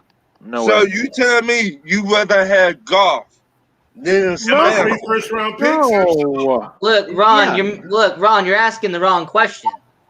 The question shouldn't be would they want Goff over Stafford? The question should be why did they give up 3 first-round picks for a guy who's 34 years old, 33 years old, something like that? Because Goff is a bum. Hold on. Ethan said Matthew Stafford is going to lead the Rams to the playoffs. Watch what I tell you. He said, and that's before he got hurt. That's okay, but that's not enough. You don't trade. They got a playoff team with Goff. That's not enough. But Ethan, you don't trade a trio of first-round picks just to make the playoffs. You know that you don't. Yeah, you really don't. You really don't. I was being facetious earlier. That's exactly I was being what. Facetious earlier. Say that dude go to the Super Bowl. Then what we going to say? Oh no, then I'll admit if they go to the Super Bowl, all good. I'll be like, okay, they proved me wrong. It ain't gonna happen. That's exact. We see in the NFL anything that happens. That's exactly what I. That's why we love sports to this day. That's exactly what I can say that Brandon Beane did, and it worked out very well for the Bills. He gave up 7 picks in that trade. Not all first, obviously. Not all first, but there was a couple of them, and it worked for the Bills. Wait, why are we talking about Brandon Beane? Brock. We moving on. Hey, Brock, by the way, I need you to come on the Buffalo Bills edition of Rise Up Early on April 11th. It's a Bills show. All right. I'd be glad to have you. All right. Hey, Dre. Yeah. Are you ready for Saturday? I'm just curious. Yeah, I'll be ready. Okay. Yes, I am. I'm ready. By the way, we'll talk about that tomorrow. What the hell is this you conjured up, man? Oh yeah, I had to conjure this up. Decipher it. What? Oh, you to can't answer the decipher question, it? Well, I'm about to help you. Okay. Oh, Andre, go ahead. Go ahead, Rocco. I was going to say, Czar, what this was the 2017-2018 Cleveland Cavaliers. That's what this was. Dwayne Wade was no Cleveland. Yes, he was. He was there for 41 games, and they traded him to I Miami. don't even remember Dwayne Wade. Damn, I'm tripping. I feel like old as I do not remember Dwayne Wade playing for Cleveland. Wow. He was there. Hold on. Was that before there. Yes, Chicago? he was there. He was there. Yes, he Is was. that Was Yes, that, he was was that after there, he, and he got traded. was that after he went to Chicago? Yeah, Yes. he went from Chicago Oh, to he was like Cleveland. done. He was like dead then, though, right? Yeah, he went to Chicago to Cleveland. Yeah. Nah, he wasn't dead. See, I don't even remember. Damn, that's crazy that I don't remember that, dog. They traded Isaiah Thomas from Cleveland No, I to remember LA. everybody else. I was like Dwayne Wade. Damn, I don't. Man, that's crazy. I don't even He remember was that. there. All right, so Wow. so the reason why I put up this meme is because a lot of people are talking about what the Brooklyn Nets and the LA Lakers are doing with their teams right now. Obviously, you saw that LaMarcus Aldridge and Blake Griffin got signed to the Brooklyn Nets, and there is rumor that DeMarcus Cousins may also be on his way to Brooklyn as well. Hell no. Now, the LA Oh. Lakers also signed Andre Drummond, who's the best rebounder in the league. That's And a people great are like, pickup. well, guess who started this, and guess whose fault this is? Oh, of You course. can Everybody blame knows that. Wait a minute, Dre. You better not go there. You better Oh, not wait a go minute. there. Come on, bro. You Wait, can't blame- really call wait a this. minute, You wait a can't minute. call this team a super team Wait a right minute, on this Dre. screen. You cannot. No, not this team, but Wait a LeBron minute. did start it, though. Wait a minute. They Y'all- they no. said you can blame one Sir LeBron James What? for Yes. why the teams are doing. Wait a minute. Wait a minute. What about the Lakers back in the 2000? Well, What? hold on. Let me answer the No. question. Let me answer. Hold on. I'm Kobe gonna and shut it Shaq. down. Let me shut That's it it. down right now. So there were many teams in the history of the NBA that had 3 All-Stars. The point is, those are built by management. LeBron was Correct. the first Thank baby to call Dwayne Wade and Yes. Bosh 2 years prior in cahoots. I want to play with y'all. Very much. Oh, so. wait a minute. Hold on. The 2008 Celtics that had Garnett, Ray Allen, and Paul Pierce. Garnett didn't even want to go. They had to But- talk him Yeah, to go. Danny, That was Danny, all that was a Danny Ainge move. With no Is anybody player in forgetting- cahoots. LeBron is anybody- was the first player to build a player-built super team. Yes, he is. That is correct. Oh, wait a I minute. He's mean, right. is Last anybody time I checked, I wait? think Shaquille O'Neal was. Yes, the Shaquille O'Neal had Karl Malone too. Hold on. First off, we're talking Gary about one Payton. season. And One Gary season. Payton. Hold on. Okay, Ron, I'm gonna rebuttal that. That's the equivalent of Brooklyn getting Aldridge and Blake Griffin. These 38, 40-year-olds are dudes that are like not even half of what they were. I'm talking about building a prime super team, Dwayne Wade, Bosh. I'm talking about prime players. I don't care about stacking old names that were great before. Oh no, Here's you another being one. hold on, OG, Here's another King one. OG, Wait a you minute. being very nice. Hold on. Let me Wait a minute. get this too. Ron, sir, do you know that LeBron James has forced over 40 to 50 trades in his career? Do you know that? Do you know that his management, the Rich Paul management, himself, they have forced over 50 some trades. The biggest example was the first year LeBron James went to the Lakers when he wanted AD, and they was ready to sell over the entire team to go get AD from the Pelicans, and messed up that entire team, in which that team didn't even go to the playoffs that year. But wait a minute. Wait.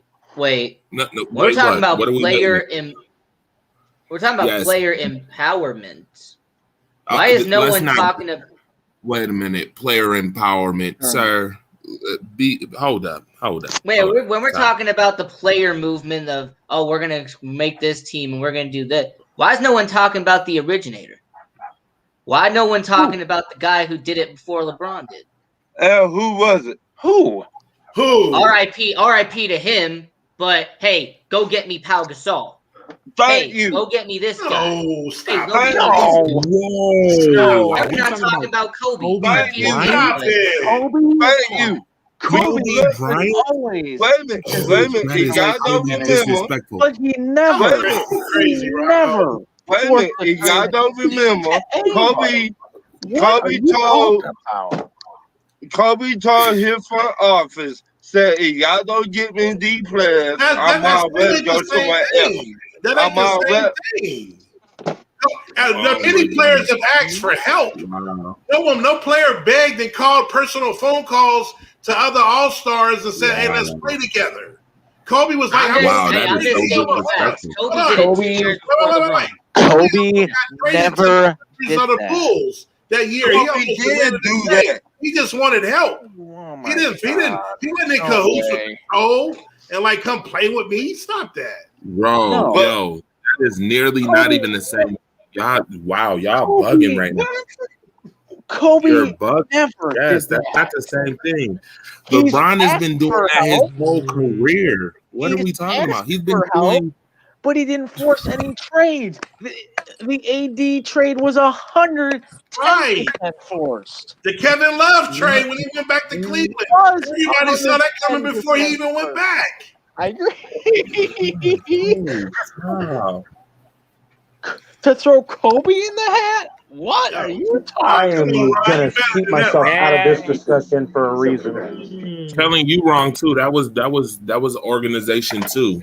Kobe didn't force Malone and Greg and Gary Payton to come to the Lakers. That's wrong too. I'm staying out of this Kobe conversation. Not even in the same. Wait a minute. Did Kobe tell his front office, if y'all don't get me no help, I will go somewhere else? Why did y'all do this? Why did y'all do this? You know, Sharon. Yes, you know. You're building a super team. What you call? So I'm about to get a phone call. I know a phone call is coming. I want y'all to listen to this phone call very closely because it's coming. I know it's coming. You guys, with 8 minutes left. Charles Barkley wanted help in Philly, and he got he was abrupt and he went to Phoenix, but that was management. He didn't call nobody or say, "Hey, I want to play with you." He just wanted help. All right, so here's the phone call, you guys.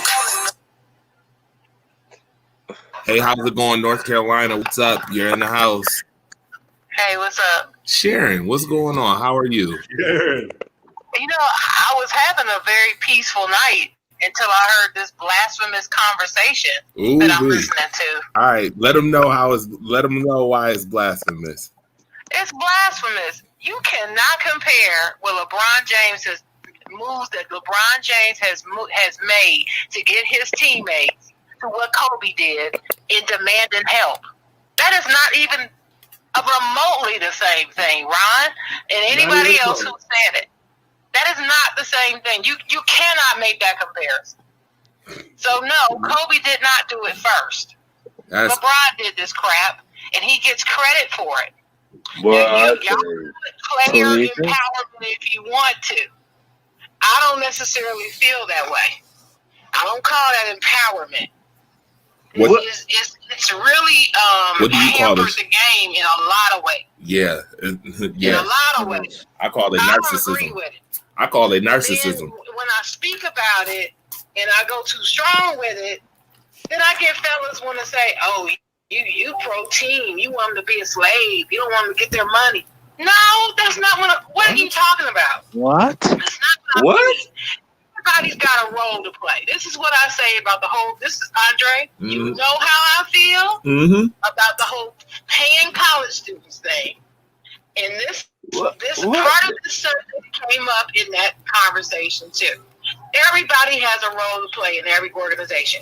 Everybody can't be the damn GM. Everybody can't be the owner, not no damn governor. They're owners. They own the team. They don't govern the doggone team. That is so stupid to me. And I guess I'm getting all this off my chest because it brought up all of this when I heard y'all say this.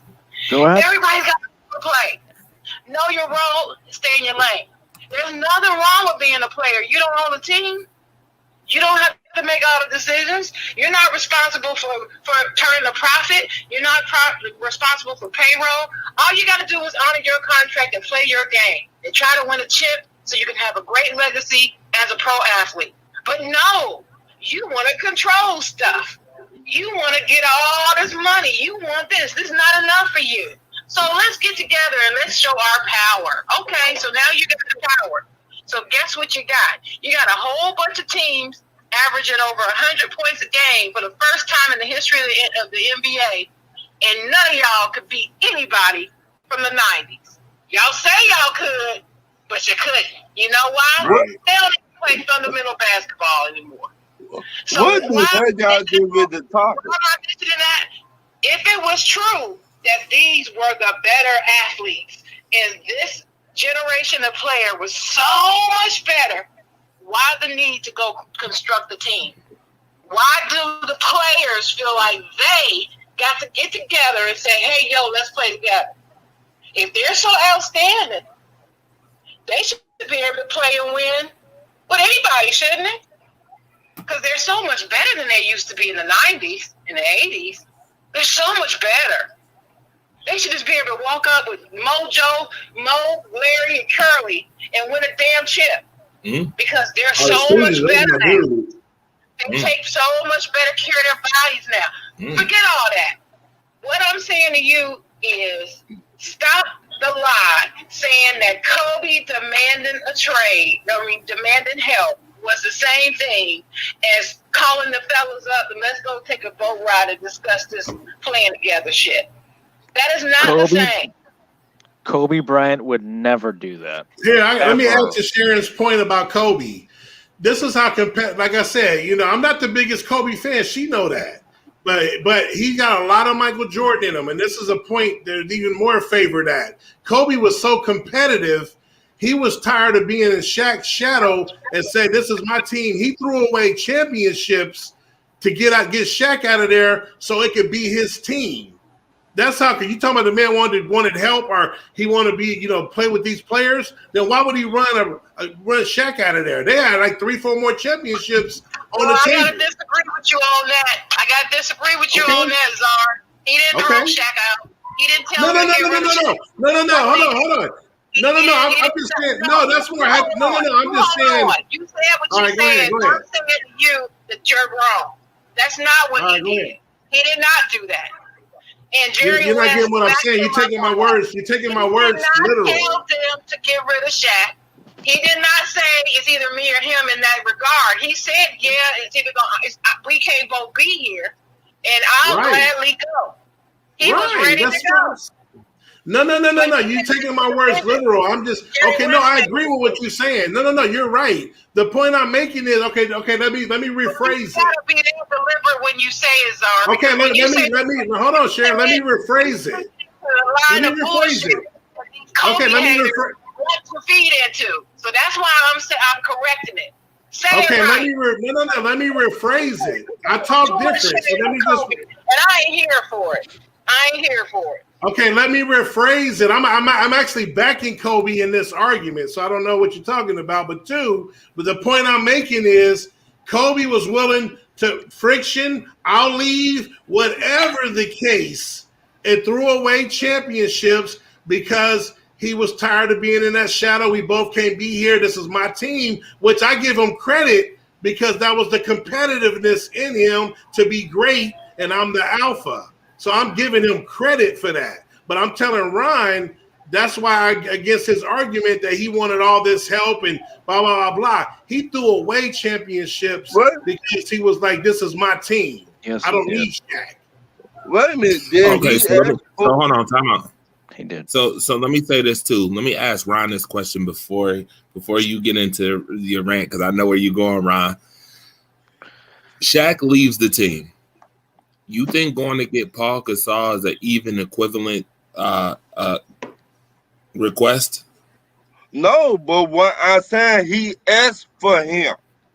So if that's not for him, right? But if that's not an equivalent, if that's right, I get what you're saying. But if that's not an equivalent, then why are we having this discussion? That's not the equivalent. That's like me saying, you know what, I'm gonna get rid of Michael Jordan, but I'm gonna ask for Clyde Drexler because Michael Jordan gone. That's not the equivalent. That's actually asking for less.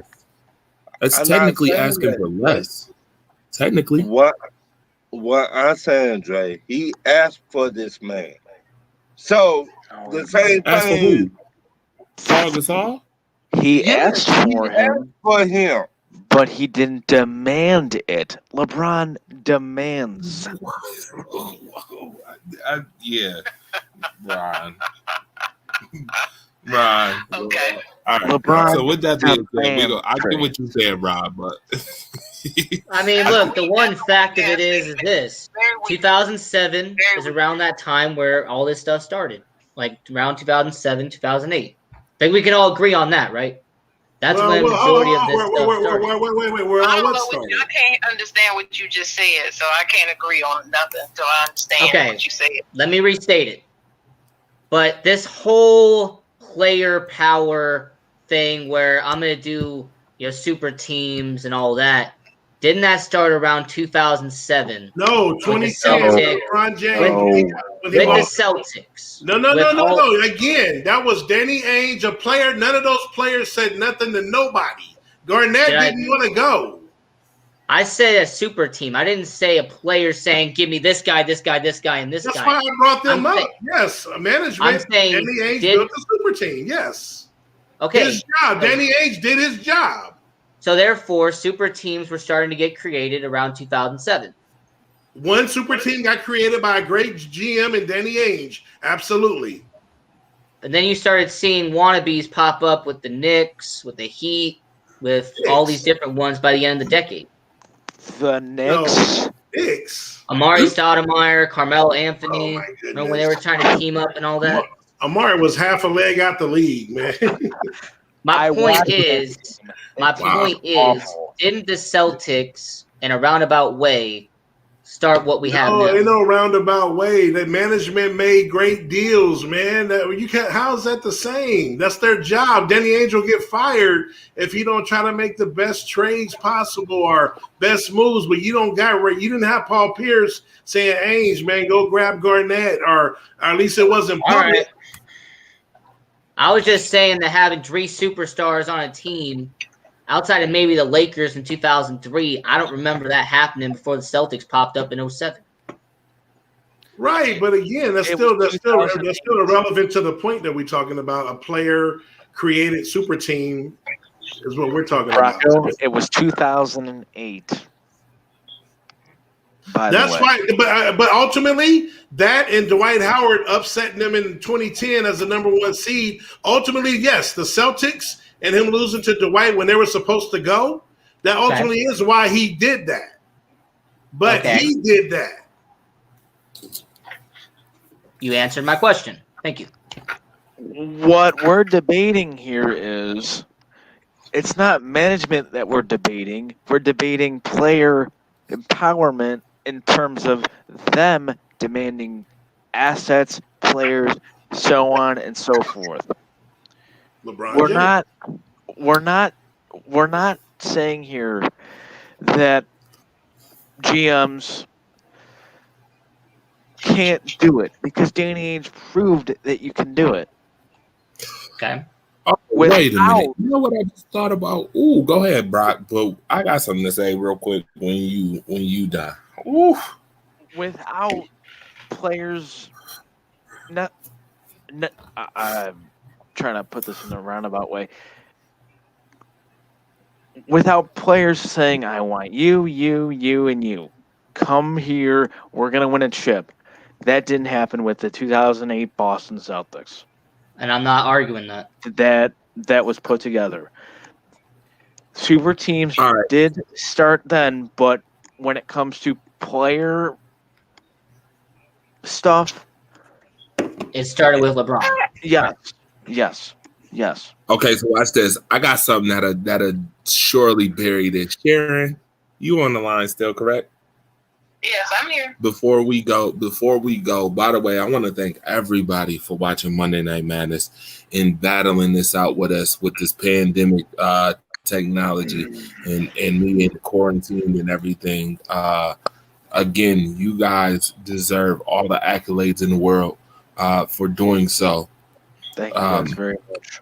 With that being said, and I love this team, by the way. This team should stay together on Monday Night Madness.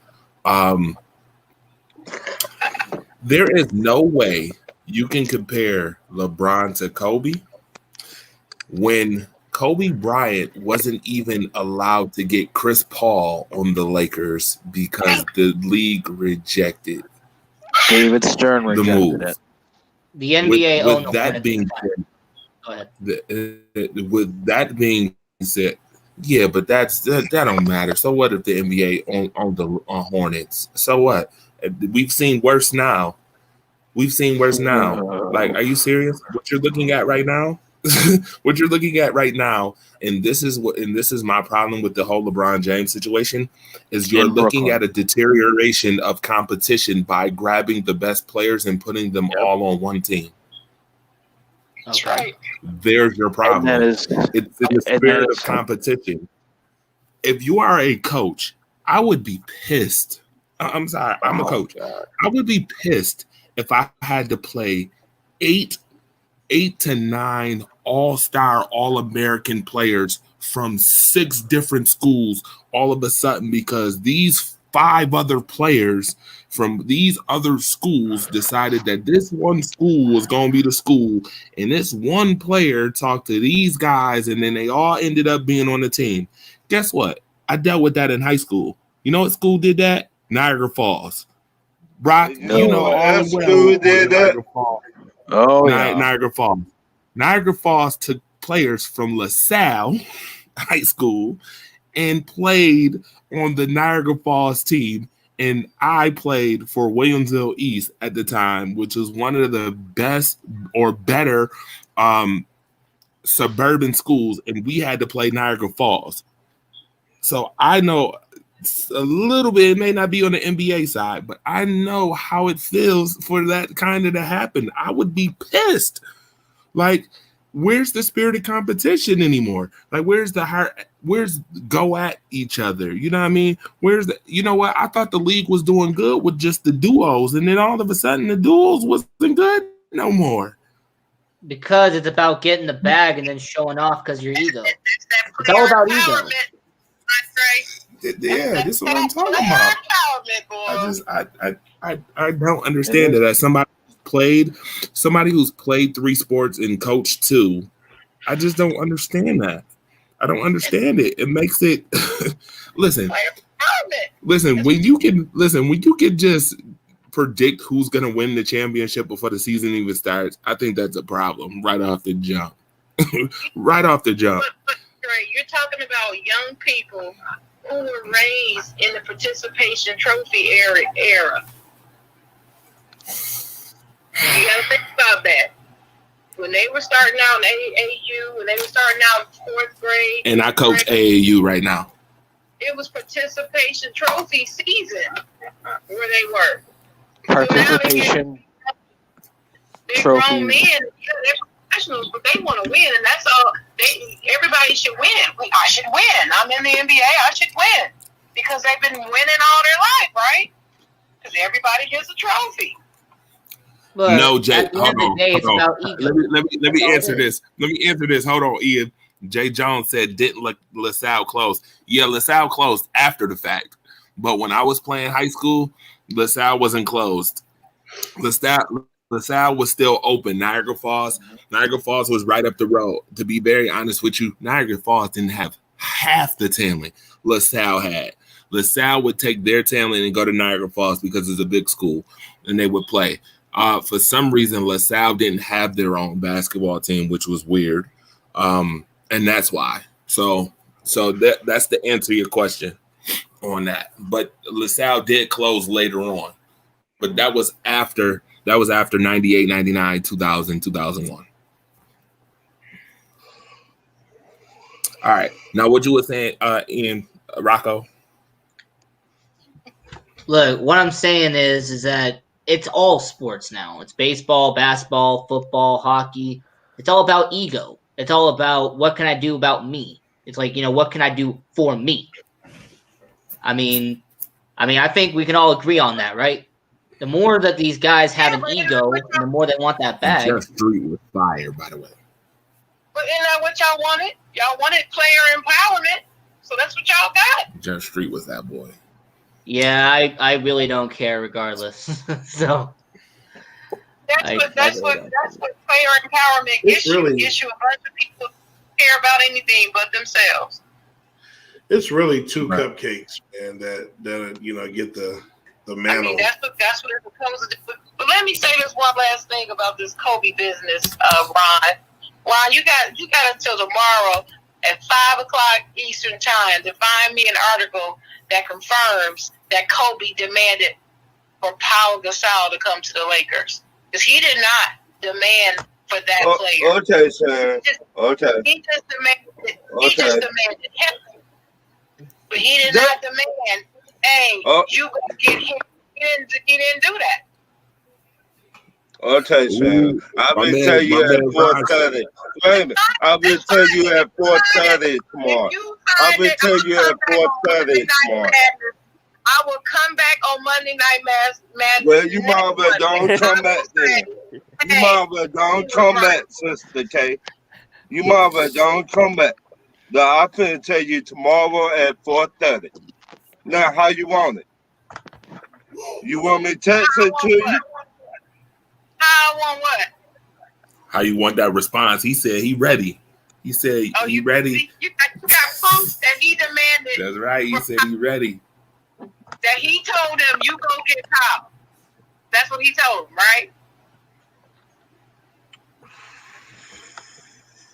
I think he's doing his research right now. He said he want to look right now. I'm looking at the articles right now because I wanted to fact check myself before I made this statement. I ain't found it. So I'm just, if he finds it, yeah, then hey, closed in 2008. But I haven't found it. And my memory serves me, if my memory serves me correct, he did not demand for Powell. He just demanded help. Okay. They decided on Powell. You got to remember, Memphis was a horrible team. Horrible. They had only won 13 games that season. They acquired him mid-season. They had only won 13 games. And I'll just tell Jay you Jones, to answer your question, LaSalle closed in 2008, sir. And I'll tell you I was saying go get Powell, and they won 13 games.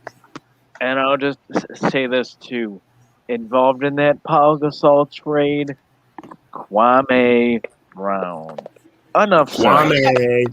There's also a guy named Marcus Gasol that was in that trade. There's a little guy named Marcus Gasol. Marcus Gasol, yeah, Marcus Gasol, the At the better time, of the though, he was a nobody, though. That's what you're trying to say. Right, he was a nobody. Yep, it was Kwame. It was Kwame Brown, Javaris Crittenden, and 2 first-round draft picks. Yeah, I thought Crittenden was going to be good, man. He let me down. We thought Kwame Brown was going to be all right too. I didn't. Mm-hmm. I was a Tyson Chandler fan. I was the Bulls. We had the 2nd and 3rd pick, and we took 2 other high school players. Chandler ended up being all right, but Eddie Curry was trash. 3 high schoolers went first school. When they signed Paul Gasol, Andrew Bynum was injured. He was out. Jeff Street. Jay Jones. Jeff Street was on the team at the time. But Andrew Bynum was answer your out. question. Hurt. They didn't have any scoring in there to help Kobe out. Kobe was frustrated as hell. I remember. And he was right to say, get me some help, because this is ridiculous. Okay. So anyway, y'all know with me, I'm going to go. I wanted to say thank y'all so very kindly. Thank y'all so very kindly for joining in, tuning in to Monday Night Madness. Phenomenal show. Yeah, Jay. Yo, listen. The thing about us, and I know who you are, and I remember. Listen, our guys, we got the back in the day, we got the ball against some of the best. We got to play the Leonard Stokes, the Julius Pages. We got to see guys like Charlie Comerford, even though we know what happened with Charlie Comerford, but we got to see guys, those type of guys play. Terry Georges of the world. We got to see those guys play basketball and play a lot at Cuomo Park. We played at the Pratt. We played, oh my goodness, on Main Street. We played in different areas, even Martin Luther King Park, So we came up from an era where guys was playing. Ballers, yeah, we came up with some ballers for sure, and we balled all day long. So again, I want to thank Rocco Kelly from Sports Angle. I want to thank Brock Kowalski from BK Sports Podcast. I want to thank Dalton Smith from Jaw U Monday Night Madness, Mr. Consistent all around. Jaw U is coming up real soon too, y'all, man. We got a Jaw U segment coming up. And yes, I am lagging really bad. You want to know why? Because I'm in a pandemic situation. All right, but we've been balling it out all week. Thank you, Mr. Frazier, for that. Let me know. I want to thank King Zar OG for being on as well. I want to thank everybody who was on, Eric Manzuck, Ron Thomas, the whole 9 yards, man. This brings me a lot of joy and keeps me sane, very sane. I love the team, man. Let's continue to build. Let's continue to build on Monday Night Madness, man. This ain't my show. It's our show. And Sharon, I got to shout out Sharon Mullen for calling in. This was really, really dope. Really, really good show. Jay, by the way, we got beat by like 15 against Niagara Falls. I just want to put that out there. I think the score was like 85-70 at the time when we played them. So, but nevertheless, shout out to my cousin who was still watching too. Yeah, usually we don't have this lagging situation. I see Indiana University up here. Usually we don't have the lagging situation going on. But again, I'm in quarantine and obviously we are in a pandemic. So I want y'all to make sure y'all stay safe, safe, keep your family members safe, put a mask on, make sure that you care for others, follow the protocols, because even doing so, you can still catch COVID. COVID is real. All right. Robert Leader, what's up? Yes. April 11th, Robert Leader. The Buffalo Bills edition of Rise Up Early will be back on the air. Guess who my first guest and my guy is going to be on this show? Brock Kowalski. I'm going to have him guest Mr. Buffalo Bills on. We also got a whole lot of shows coming back too. The Flying High podcast is coming back. The Lambeau Leap podcast is coming back. Deployment. Hey, listen, Matt Sherwood, I've been seeing you in the comment section. I want to thank you as well for tuning in and commenting. Where are you deploying from, sir? Let us know where you from, where you deploying from, and thank you for your service in advance. Thank you very much. Let us know. Friend us on Facebook. You know what this is. It's the number one. I will keep saying this till the wheels fall off because I believe it. I believe in these guys. The number one sports family in the world. Straight up. We are who we are. Go check it out on YouTube too. We just got finished. This is one of our first times this year that we taped on YouTube and Facebook at the same time. And we are going to continue to try to do better as 2021 continues to progress. Rocco Kelly, anything you want to shout out what you're doing coming up? Let us know. Come on. The Sports Angle, Monday through Friday at 6 p.m. Pacific, 7 p.m. Mountain, 8 p.m. Central, 9 p.m. Eastern. Talk about baseball, basketball, football, hockey. Talk about all the best topics in the world. I'm going to try to have Andre Robinson come on the show later this week. We'll get that figured out. But yeah, Monday through Friday, 6 p.m. Sports Angle. Stay tuned. Absolutely. Anybody else want to shout out any shows, anything that they doing? Yeah, just want to throw out there tomorrow's special edition, Ignorant Thinkers, and stay tuned, colliding together. It's going to be some crazy stuff tomorrow, so make sure y'all tune in. It's going to be one of those classics of one time, Talk about a super team. You're going to see a super team tomorrow assembled.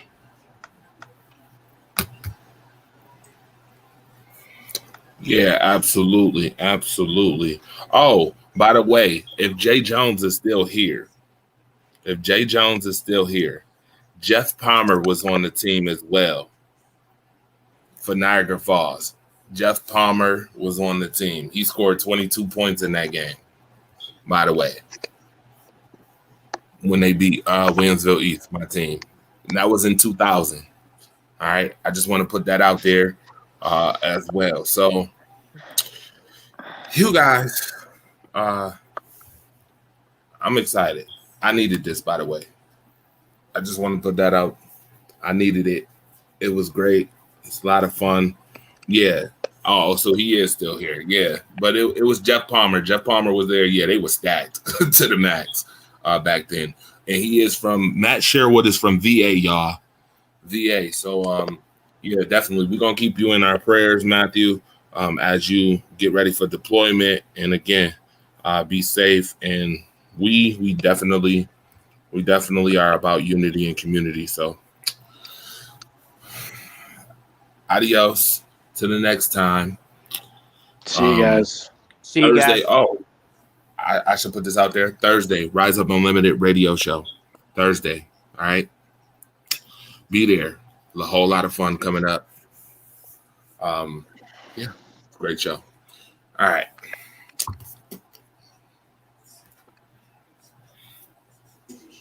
Yeah, man.